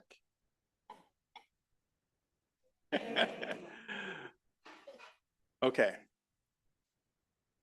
So again, we're looking at the indicators of effective outcomes. This presentation is to keep along with our accreditation standards to make sure the board is informed of where we are at for a lot of our effectiveness metrics. Again, we are always connected to our mission, vision, and values, making sure that we are aligned. One of the things I wanted to point out is our spring enrollment and our head counts. Specifically, our first generation population number, which remains relatively consistent around 45%. Our part-time student population, which remains relatively consistent around 80%. And then looking at the demographic in terms of race and ethnicity. We're looking at age, having a good view in terms of how students are coming to SRJC and the age that they are at and how diverse it is. You see a very large span. Even though the majority are inside of the 20 to 24-year-old age grouping, we have all the way through 50 plus. So when we're looking at our indicators of effective outcomes, these connect to a few different areas. So our institutional set standards for ACC-JC, looking at the student center funding formula, the vision for success, our Perkins Core indicators, strong workforce, our student equity plan, and guided pathways. So focusing on the student funding formula. This is to show the alignment between the funding formula as well as ACC-JC, the State Vision 2030, and our indicators of effective outcomes. We try and make sure that all things are aligned effectively. So when you're looking at this, just a little bit, the key for this one is one, we show you what our institutional set standards are for ACC-JC, but really we're looking at the growth of the student center funding formula. We have a baseline year of 18-19 that's been utilized as the pre-pandemic standard, as well as where we were looking at for our long-range plan. This is also the baseline year for our strategic enrollment management plan. Well, what I wanted to point out on this one is the growth in the Pell number. So you can see from 18-19, we had the number of students for Pell as 3,630, and then we've grown recently to 4,203. What you end up usually seeing is that when you have a growth in either the AB 540, California Promise, which is the one above Pell, and the Pell number, it will have trickle effects into the other areas of the Student Center Funding, which are the associate degree for transfers, associate degrees that are not the transfer degree, certificates, transfer level math and English in the first year, CTE units, 9+ in a year, transferring to a 4-year university, and wage. The other thing that I wanted to point out is the transfer level transfer level math and English in the first year. So you'll see it has XFER level for Pell. That number grew significantly from 18-19 of 97 students to 200 students. So again, when you see a growth in one of the areas on the top, you tend to see it in the other areas funding formula.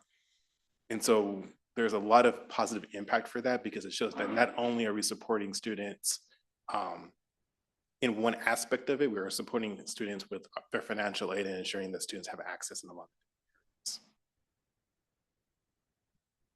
This slide is focused on really trying to get a sense of where SRJC is at related to the metrics based off of other similar colleges. So out of the 48 single college districts, you can see that we have 5 large, 19 medium, and 24 small. SRJC is considered a medium college. And so when you're looking in the middle in terms of the notes, it's saying where we are at in terms of the 19 colleges. If we have, for example, student success CTE, we are the 11th largest medium college out of the 19 medium colleges in the state of California. So just to provide a little bit of context, because usually the question ends up being, where do we lie with our peers? So this is to help provide a little bit of information related to that. Moving on to our indicators of effective outcomes. So inside of our indicators of effective outcomes, we look at course completion, persistence, math and English in the first year, and completion of a goal, which is the associate degree, a transferring or a certificate. What we do is we cohort. We look at, for this example, the 2023-2024 cohort comparing to the 2024-2025 cohort. We look at part-time and full-time, as well as the other demographics that have been disaggregated below, looking to see if we have increases or where we're at. So for course completion, our institutional set standard is 75%. You can see that for students who are coming in full-time, that is 12 units plus, their course completion rates are almost 90%, so they are above our set standard. And for part-time, not bad at 70%, but a little bit below our set standard, but we've been seeing growth across the board. When you're looking at the disaggregation, you can see where there are areas of improvement for specific groups. And there's a lot that goes behind that because you're looking at course taking patterns, there's a lot of information, but just seeing the big picture of where we see growth at, that's positive, though everybody hasn't quite met our institutional set standards. I should mention that this particular chart is only for credit, but we do have an option for all and just non-credit. When we're looking at persistence, so coming in the 2022-2023 year, or the 2023-2024 year, and then coming back the following semester. So for this, we were trying to have 75%. You're coming in full-time, over 90% of students come back the next semester. However, for students who are coming in part-time, that is under 60%. And again, you can see within the disaggregation where we're at. I should highlight the African-American number is fairly low and it had decreased, but we've seen increases in terms of Native American students, our Hispanic Latino students, and our Asian students. So there's a lot of diversity in there, and the number of students is important, but to show a trend of where we can help focus and support growth. When we're looking at math and English in the first year, you can see here, based off, that should be the student equity plan, we're looking at about 18%, but when students are coming in full-time, 24% of them are completing transfer level math and English in the first year. Going back to the student centered funding formula metric, that's a good look when you're looking at the Pell number. Where you're seeing transfer level math and English, it went from 97 to 200. It's a continual connection that you'll see there. However, part-time students, that's something that we're looking at as well. Understanding that part-time students may be taking 1-2 courses a semester, so it might be more difficult to get to completing transfer level math and English in the first year.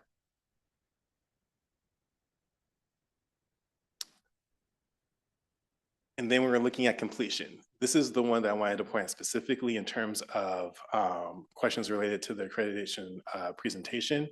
Here we cohort as well. So for example, previously you saw 2022, 2023, now you will see 2020, 2021, because we're giving 3 years for that particular cohort to achieve their goal.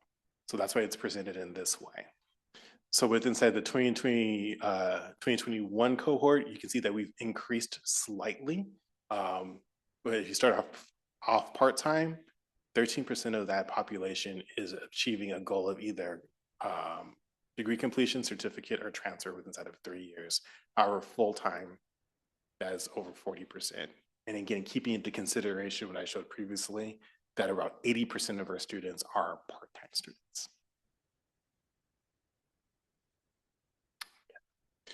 I wanted to make sure that I bring this back in terms of what the call to action has been related to our strategic plan and how all of this connects.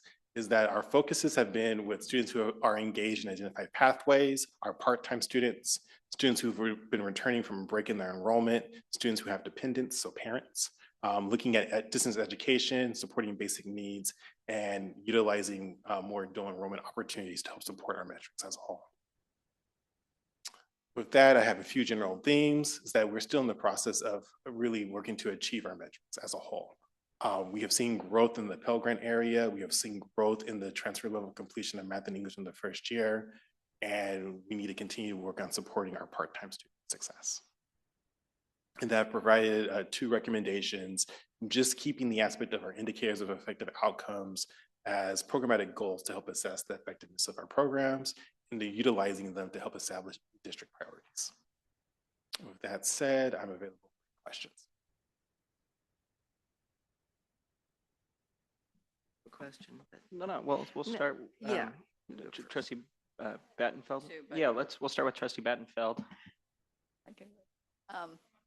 I need to go back to those first 2 slides about the Pels and then the college comparing us to other colleges. So there we go. So what I don't understand is there's 5-year changes that are like, I don't understand the 5-year change to the baseline change. So like the supplemental, that the students doing AB 540, the 5-year change is minus 19, and baseline change is minus 26. Yeah. So for that particular one, the baseline is 982, and our most recent one is 727, which is what equated to the 26% decrease. However, in 2021, that's where we start from the 5-year change. That was 898, and then connecting that back to the 2025, where we got the difference there. So the state gave us a baseline, but we're also looking at how we're doing, how we're growing. We established that baseline. So that baseline is our metrics that we had in 2018, 2019. And then do we think, because there are a lot more students getting Pels, but not students getting the 540, do we think that's partly immigration fears and students just not applying? Or do we have fewer students who are eligible? You may not know. I was gonna say, that's a very tough question. I think it's reasonable to say, given everything that's going on in our country, that has an impact in terms of where students decide to make their enrollment and their choices for their life. But that's something I can't actually verify. And then I had a question, the next slide, can I ask all my questions? Please. So is this where we are, or like how we're ranking with how we're doing? I would say this is how we're ranking with similar colleges. So what we usually end up filling in the question is, for example, we'll stick with AB 540 as the example. How are we with AB 540 compared to other colleges who are similar to us? Single college districts, medium size. Are we number 1? Are we number 2? That's not necessarily the most appropriate way of looking at it, ranking wise, because funding works a little bit differently, but knowing that we do have a pretty significant population out of other single college districts in the state in terms of the number of AB 540 students and the number of students who are receiving, what's another one, we're looking at the bottom, second from the last, students who have a wage increase who are also receiving the California Promise Grant. So we're in the top third of students having, it has nothing to do with success. It's just that they're getting the number of students compared to other districts in these programs, or getting this financial aid or getting these services. Inside of those metrics, yes, the number. Okay, all right. Thank you, that clarifies that. All right, somebody else could ask more questions.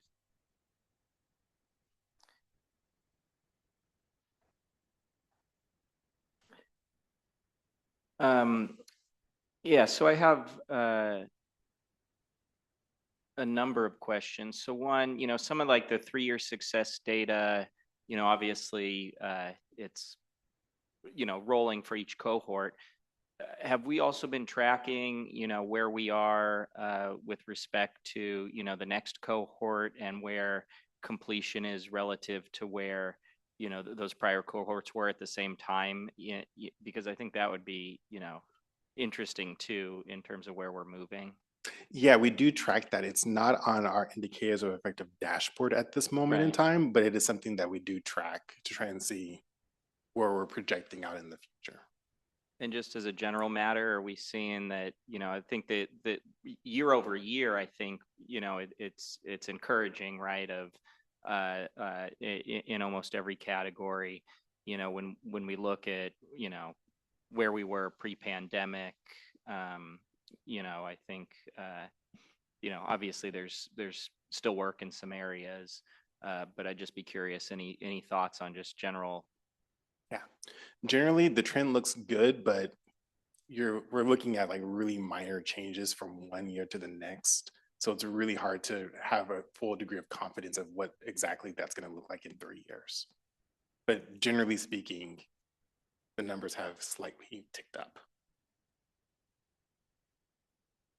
And then, I think maybe this dovetails to some degree with, what Trustee Battenfeld was asking in terms of, see, here's some raw number, how we stack up, right, in terms of head count in different categories, essentially, right?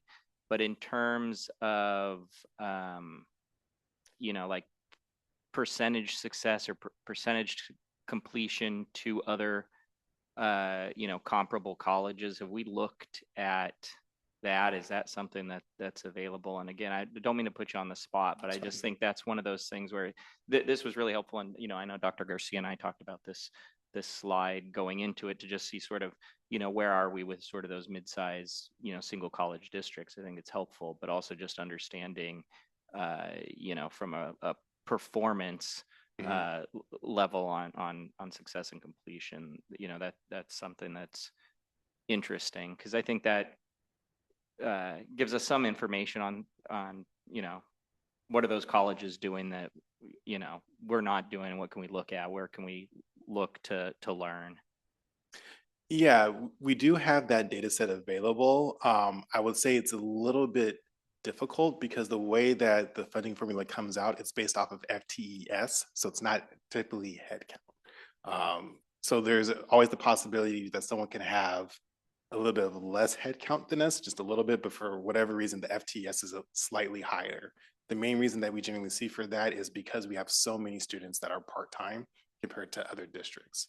I think if you do an informal survey, you're looking at probably like 65% of students are part-time in some other districts, and we're at 80. So it's a really hard to nuance that effectively. Yeah, thank you. I appreciate that. I'll turn it over to any other trustees. Trustee Fishman. So I have a money question. I mean, I understand what this tells us about our school, but what I don't quite understand is how this affects our funding and whether we're getting more or less because of this. If there's certain areas that we're getting dinged on, can you relate it directly to our funding?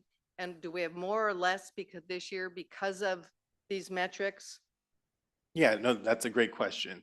So the way that I would explain this is, think of everything as an additive, right? So you're adding more and more depending on what you end up having your success in. So for example, going back to the AB 540 number, since that was the one that we've used previously, we received more money in 1819 based off of our AB 540 number than we did in 2025 because there were less students. So anytime that there's a negative aspect of it, we are not getting as much, because they're taking a number, for example, this is a very broad example of $1,400, and they're just multiplying it by the number that you see here for each category. So the goal has always been to grow each area of our student center funding formula by 3%. And so we're working to strive on that. Some areas we've exceeded that. Other areas we have struggled with it a little bit. A lot of it, I would say, is related to enrollment in terms of their lagging indicators. You're not going to see increase in associate degrees within a year. That's just not going to happen, right? Certificates, hit or miss, depending on which certificates we're talking about. But that's also why you've seen a stronger increase in transfer level math and English in the first year, because that's something that can be an immediate trigger in terms of improving areas of the student center funding formula for us. So there's a lot that kind of goes behind it, but just think of just counting up consistently and stacking more and more money on top of the barrel. So would you say that we're getting more money because of these metrics every year, or are we getting less money? Overall? Yeah.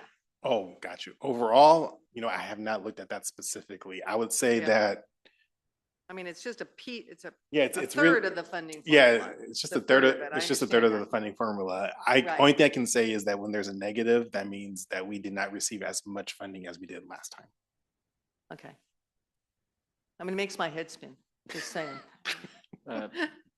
President Garcia. Yeah, I think that certainly this is an area where Kate Jolly, as our VP for Admin and Finance, bridges it together. So here's where the data informs the funding aspect. So perhaps in as part of her presentation, or she can come up and really address that, because I want to make sure that you're asking the question, Trustee Fishman. I want to make sure that you're getting the answer, because you might get this out in the community. Thank you for the question. Jeremy presented it well. In terms of how it translates into our funding, because we're on the hold harmless, we don't actually get any additional dollars. So this goes into the calculation that we need, of where we need to bring our funded level, our earned level up to our funded. So where you see the positive increases, that's the recovery that we've done. So within the strategic enrollment management plan, we have 3% recovery planned for each year in order to come back to our funded level. So yes, it would produce an increase in funding if we were earning where we're funded, but because we're still on hold harmless, we don't actually get any additional dollars. We are on hold harmless until we grow into our funding. So, yeah. So that could be the 17,500 plus the projected recovery of 3% each year on the SCFF metrics. That's the plan, the goal. Does that help? Actually, for some reason, Could you use the microphone just for people online? I misunderstood something. I thought that we weren't going to be on the hold harmless, that we were going to be on the whole funding mechanism, and therefore we would be funded less without, or maybe I'm getting it confused with the fire funding. Yeah, that's all gone away now. That's all gone. That's all gone. We're just that's probably held, what I did in my brain. we're held harmless at a dollar amount, not at an FTES or SCFF metric level. So what they have done is they have taken our previous year and said, that's the dollar you're not going to make more than until you earn up to that level. So this is helping us earn up to that level when you see the positives. Okay. Yeah. All right. Thank you. Well, actually, I think that was a very good line of questioning. It relates to some things we'll talk about later in the agenda. But suffice it to say, we're, as we're growing, we're still in a hole and we're not yet even. So we have to continue growing before we reach even, and then go beyond that. So I think that's a really important point for us to keep in mind as we move forward through the rest of the agenda. Is there any other board members with comments or questions? Any members of the public wishing to provide public comment? I see one member of the public, Mr. Vonderpoorten, please. Sure, Mike Vonderpoorten. Just I think one of the key messages, takeaways from this is, how do we get more full-time students? So how do we figure out the tools, the levers, the resources, the communications to get more full-time students? Those will help our numbers tremendously. In terms of the dashboards, which are available online, they're great and they're excellent. But we need to see more years. Right now we're seeing comparisons of 2 years. There's no selections or ability to go back 3, 4, 5, 6 years. And we all should be concerned about 1-year trends don't mean much. We need to be looking over multiple years. And of course, the one slide had 5 years of data. We'd be able to get that kind of 5-year data online. The second piece is we again need to see the numbers of students. Seeing those percentages is nice. And if you go into them, you can click on them and it'll tell you the denominator on which like the 15% growth happened. So you can calculate the numerator and the denominator, but you got to do it on an element by element basis. We should be able to go in there in the upper corner or something and say, show me numbers, student numbers or FTE numbers, not just percentages. And one other note, I've been looking through the data. We saw a big jump in the number of certificates about 2018. And we did take a look at why that happened, and presumably that's good. How do we, what drove it? Can we do it again? Is it useful? Does it make us more money? Take a look at that data. Thank you. Thank you. Any other public comments here in the room or online on item C7? We do have one on Zoom on C7. What's the name?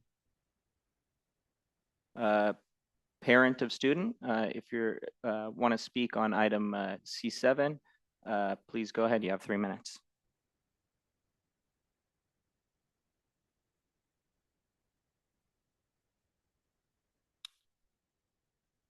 One more call for parent of student. Sorry, you all had me muted. Sorry to have my hand up so long, but you missed me on the last item. To follow up what I said earlier in the meeting, and this data is really helpful. Faculty and staff were able to get vaccinated in March of 2021. The students by June of 2021. So we're almost 5 years for the students and 5 for the staff and faculty. It would be really interesting to look at the data for enrollment in the 2018-19 year and compare it to now. I heard the presenter talk about the of this case, the pandemic, and how it takes to recover, but we're past the timelines. One would think that students who entered in 2023, who had an opportunity to live in a residence hall, we'd be back to getting at least somewhat closer to pre-pandemic, but it sounds like not even close. So again, I just really want to encourage you to look at the data and the impact of folks not having an in-person option. And other things have changed. We've significantly changed the pathways to CSUs and UCs. Community college is free now if they're full-time for the first 2 years. So it's just, I feel like we're just keep not talking about the fact that the lack of in-person classes is having a significant impact in enrollment and preparing students to transfer to the in-person experience at our UCs and CSUs. Thank you. Thank you. All right, one last call for public comments on item C7 in the room or online. All right, seeing none, we will move on to the consent agenda. That's items D1 through D7 with the approval of the consent agenda being D8. Do I have a motion and a second from the board on the consent agenda?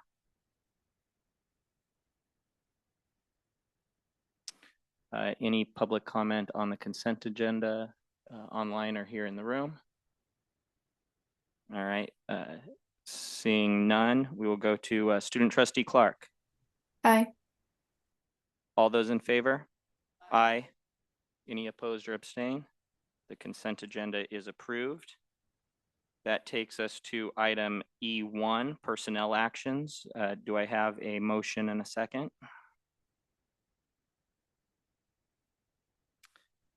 Any public comments on this agenda item or in the room or online, or board members wishing to comment on it? Seeing none, student trustee Clark. Aye. All those in favor? Aye. Any opposed or abstentions? Personnel actions are approved. That takes us to E2, our January 17th to February 13th, 2026 warrants. Do I have a motion and a second to approve this item?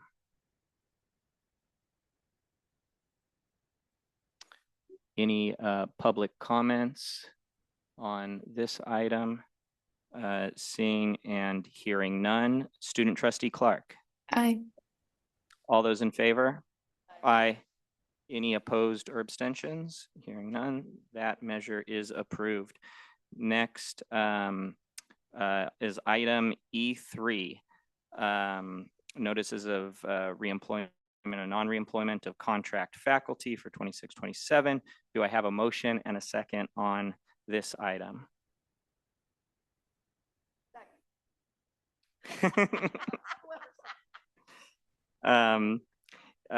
Do we have any public comments on this item?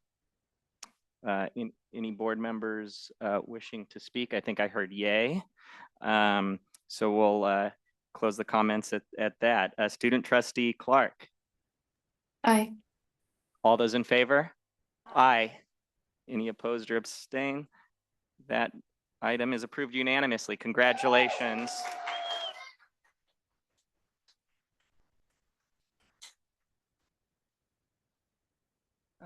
Next item E4, instructor load reports for spring 2026. Do I have a motion and a second to approve? All right, any public comments on this item or board members wishing to speak? Seeing none, we'll go to our advisory vote. Student trustee Clark. Aye. All those in favor? Aye. Any opposed or abstain? The ayes have it. Oh, one abstention, thank you. Passes with one abstention. Item E5, district reorganization. Do I have a motion and a second on this item? We do have a presentation on this item. We'll have Vice President Kate Jolly lead off that presentation. All right, thank you. Good afternoon again, President Shaban, members of the board, Dr. Garcia, college community. I'm here this afternoon to give an update on our 26-27 budget reduction process, as well as the item before you for district reorganization. And I'm really hoping my water doesn't take a header off. Okay. So before I jump in, I'd like to touch on our, as part of this presentation, I want to touch on our timeline for going from fiscal stability to sustainability, the guiding principles and framework for our upcoming budget reductions, kind of talk about our next steps, and then provide some additional information on this item specifically. I know there's a lot of information on this slide, but we wanted to really show the proactive approach that we've taken in ensuring that we are fiscally sustainable within the district. So this work started in 2018 when we created the long-range plan for fiscal stability. Through that, we reduced expenditures by nearly $18 million, and we intentionally grew our reserves, knowing that there was a chance we would be here in this situation possibly at some point. Around the same time, the state was implementing the student-centered funding formula, or the SCFF, which redefined our funding mechanism. In 2020, the COVID-19 pandemic hit and significantly decreased our full-time equivalent students, or our FTES, which brought us lower than we anticipated we would be in our enrollment structure. We had been meeting with ACC, JC, and the chancellor's office informally about their concerns around our fiscal health since 2018. ACC, JC then did place us informally on enhanced fiscal monitoring in 2021. When 92% of our funding is directly tied to the number of students that we serve, we turned our focus to enrollment management strategies. We participated in a peer resource team review in 2022. Around that time, the ACC-JC did a fiscal monitoring site visit, which resulted in a commendation for our fiscal planning and oversight. This was a huge kudos for us, and we were pulled off of enhanced fiscal monitoring at that time. The PERT visit led to the development of a strategic enrollment management plan in 2022, which included the roadmap back to the 17,500 FTES and our SCFF metrics as we're funded. This included goals of 5.5% to 6% for FTES and 3% in SCFF. We saw statewide hold harmless changes in 24-25 that impacted our ongoing budget strategy, and under the SCFF, our revenue COLA is now received as one-time rather than ongoing base funding. In 24-25, we budgeted to spend down our unrestricted general fund balance by $6 million and again by $8 million in 25-26, our current year. The intent was to allow us time to recover back to our funded levels. Unfortunately, while we've seen gains, we are not recovering at the anticipated levels, so we're implementing the next step in our plan for fiscal sustainability. We started this journey stabilizing our budget, and now we're working to make it sustainable for the future. Over the next year, we are going to update our SEMP and ensure we're looking at enrollment conditions, demographic shifts, and have an emphasis on supporting the collective work to address FTES. This includes a shift from focusing on new students to retention and completion within our revised recovery projections.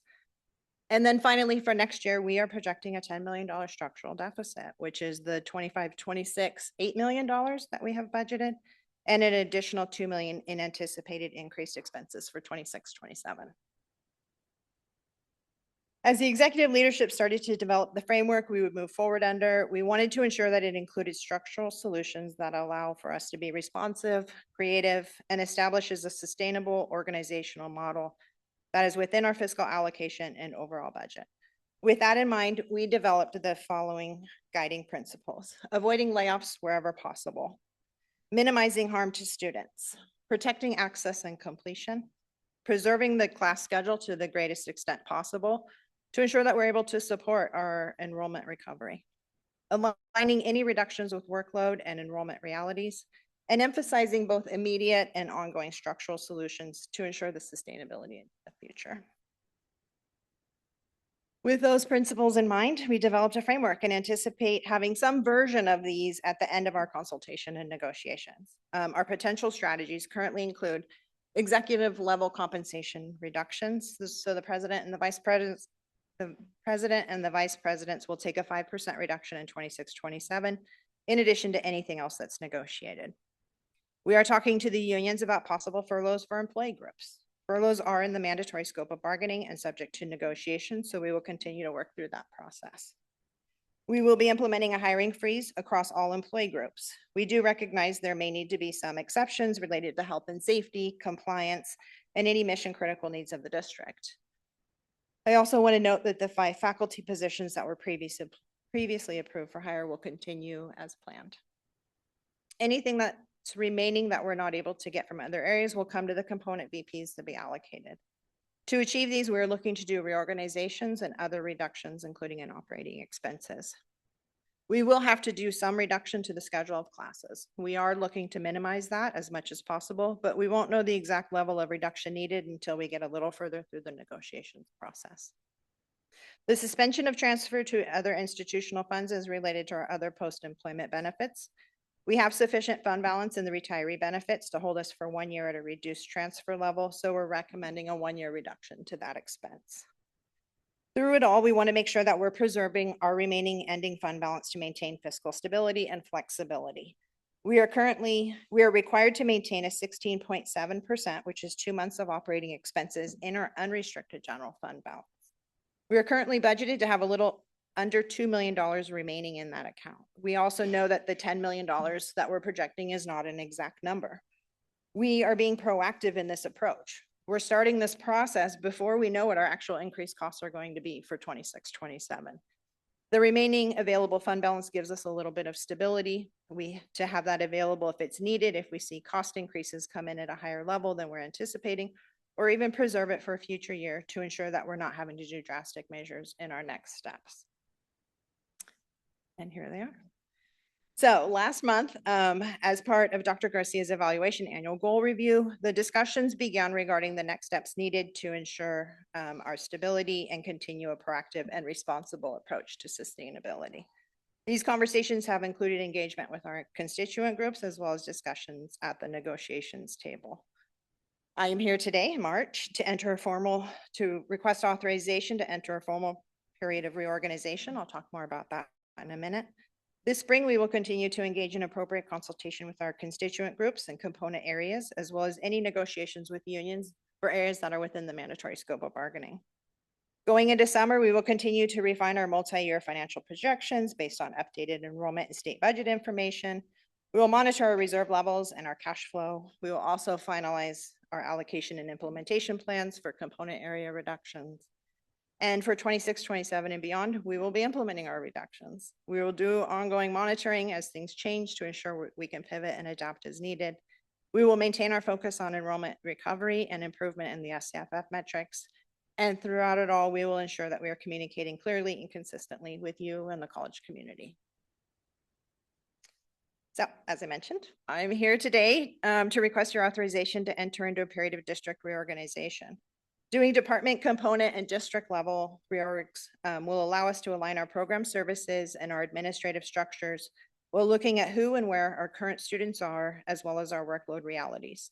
It will allow us to streamline operations so that we can be more efficient, and it allows us to open a period where we are able to be more nimble within the district. We anticipate that this will be a phased-in approach. We are requesting that the reorganization period be open through June of 2027 to do this work in a thoughtful manner, and we will continue to keep you updated as we go. Happy to answer any questions I have. Thank you. First, we'll check for public comments. Do we have any public comments on item E5 here in the room or online? No, seeing none, then we will take it back to the board for board member comments and questions. Any members of the board wishing to speak on this item? Trustee Bricker. Just really briefly, I really want to appreciate how proactive this has been. And I think your timeline at the beginning was extremely helpful to see how far back this goes, how intentional you've been thinking around it, and also just the communication to the college community, because I know this affects really everyone at our college. And so I think that's going to be a big piece of making all this work. So thank you. Any other members of the board? I have just a few comments. I'd like to thank you first and foremost, VP Jolly, for your work, your team's work, and for Dr. Garcia's leadership on this as well. It's never fun to find ourselves in this position, but we have been very proactive on a number of fronts over years to really address and minimize these impacts. And I see this as another example of us being proactive and avoiding impacts.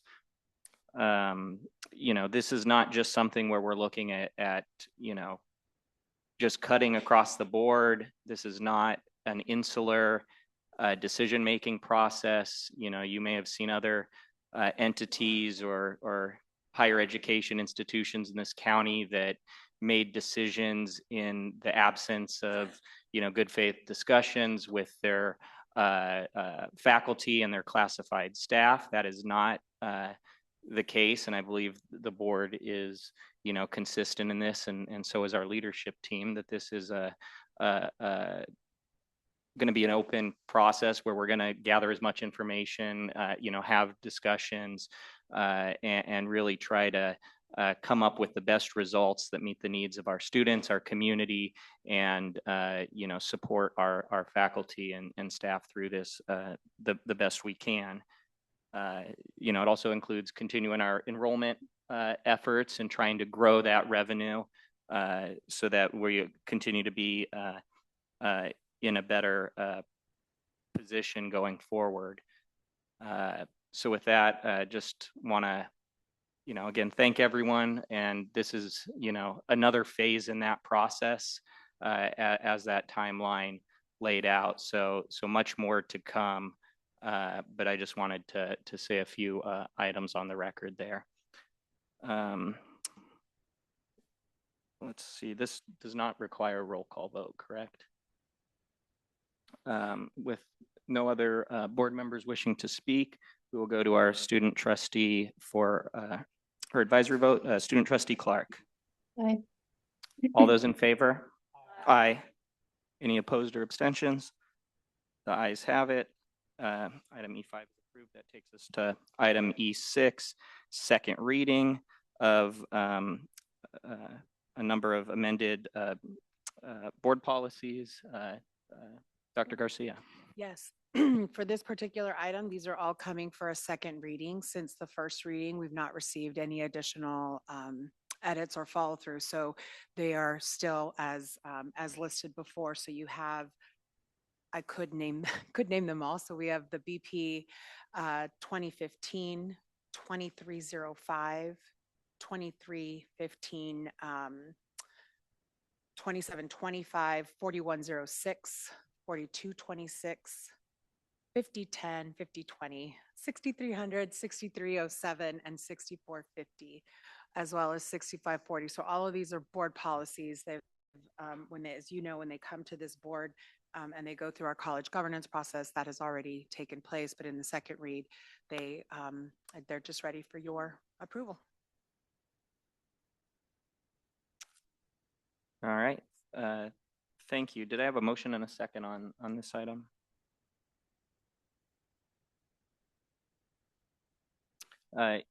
Any public comment on item E6 here in the room or online, or board members wishing to speak? Seeing none, I will call the advisory vote. Student trustee Clark. Aye.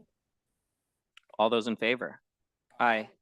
Any opposed or abstain? That item is approved. That takes us to item E7, resolution 3-26, changes to the adopted budget. Do I have a motion and a second?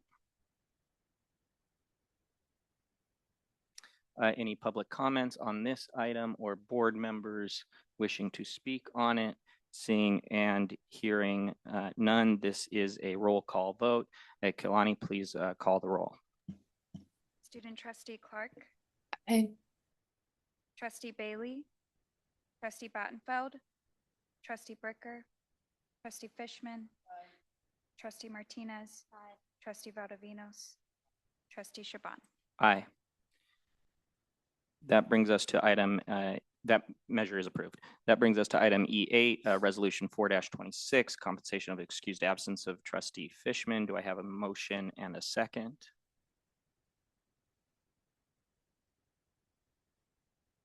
All right. All right. Any public comments on this item or board member comments?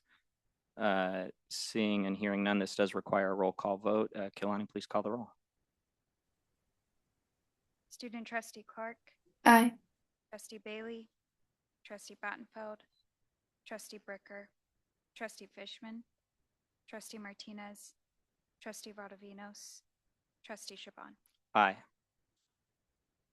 And that takes us to, that item is approved. That takes us to item E9, resolutions 5-26 and 6-26 in the matter of eliminating certain positions in the classified service and directing the layoff of classified employees occupying said positions for 26-27.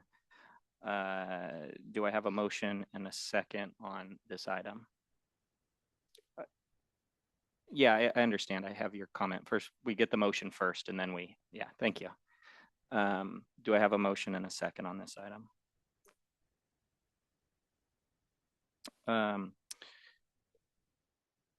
Let's see, Dr. Garcia, do you want to speak to this now, or and then we'll open it up for public comment? Happy to do so if it provides context. So as a reminder, with the resolutions that we have, it is for 2 separate program units. So our HSI unit, which funding runs through September 30th of this year, and College to Careers, we've heard from our colleagues earlier, through June 30th. While the vote in the resolution is to eliminate the positions, the work that we go into as a district now with the unions to support impacted employees goes into full motion, with the goal always trying to address appropriate support for employees as well as the programming efforts. But I do think it's important. I take note of our colleagues who speak very passionately and candidly in support of students. But again, it's a reminder that the vote is for the elimination of the positions, not necessarily the individuals. Thank you. Now we'll take public comment on this item. So Mary, like your last name is Snyder. Snyder. Yeah. All right, I almost got it. Yeah, you'll know next time, right? President Shaban, members of the board, Dr. Garcia, and campus community, thank you for letting me speak a second time. I didn't anticipate that I would do this, but I realize there's a crucial piece of information that you need to have before you make this decision.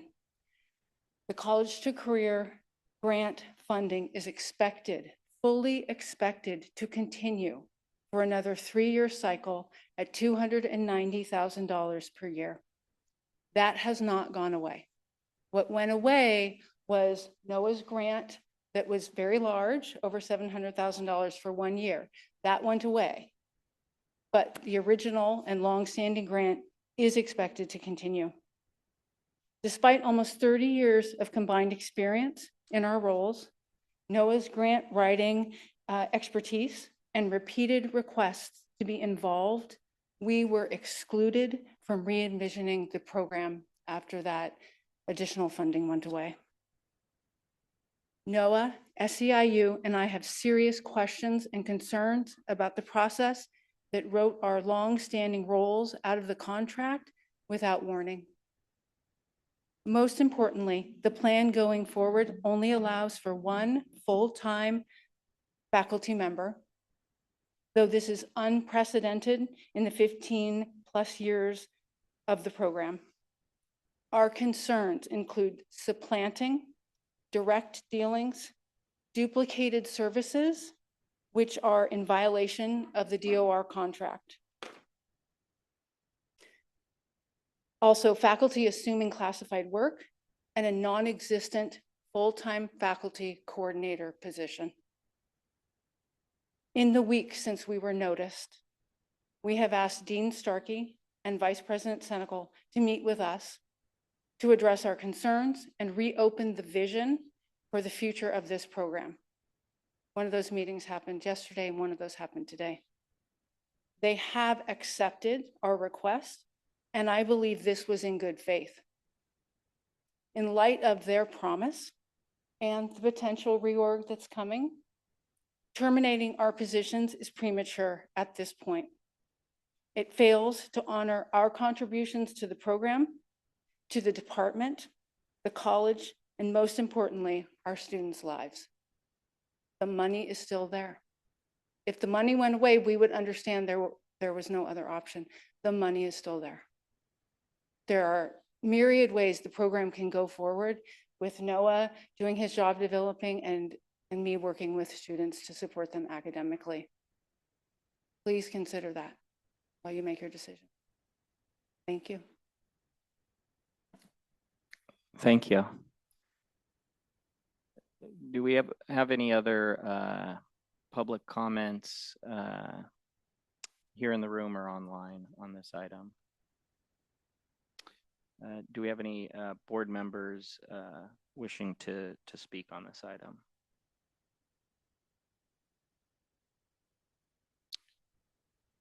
This is another item that it gives me, no pleasure to have on our agenda, and we really value our staff, and this is part of a process of, as Dr. Garcia said, working on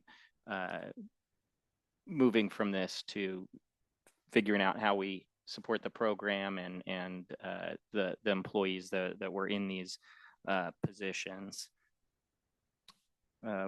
With that, I will call the vote. It does require a roll call vote. Kalani, please call the roll. Student trustee Clark, Abstain. trustee Bailey,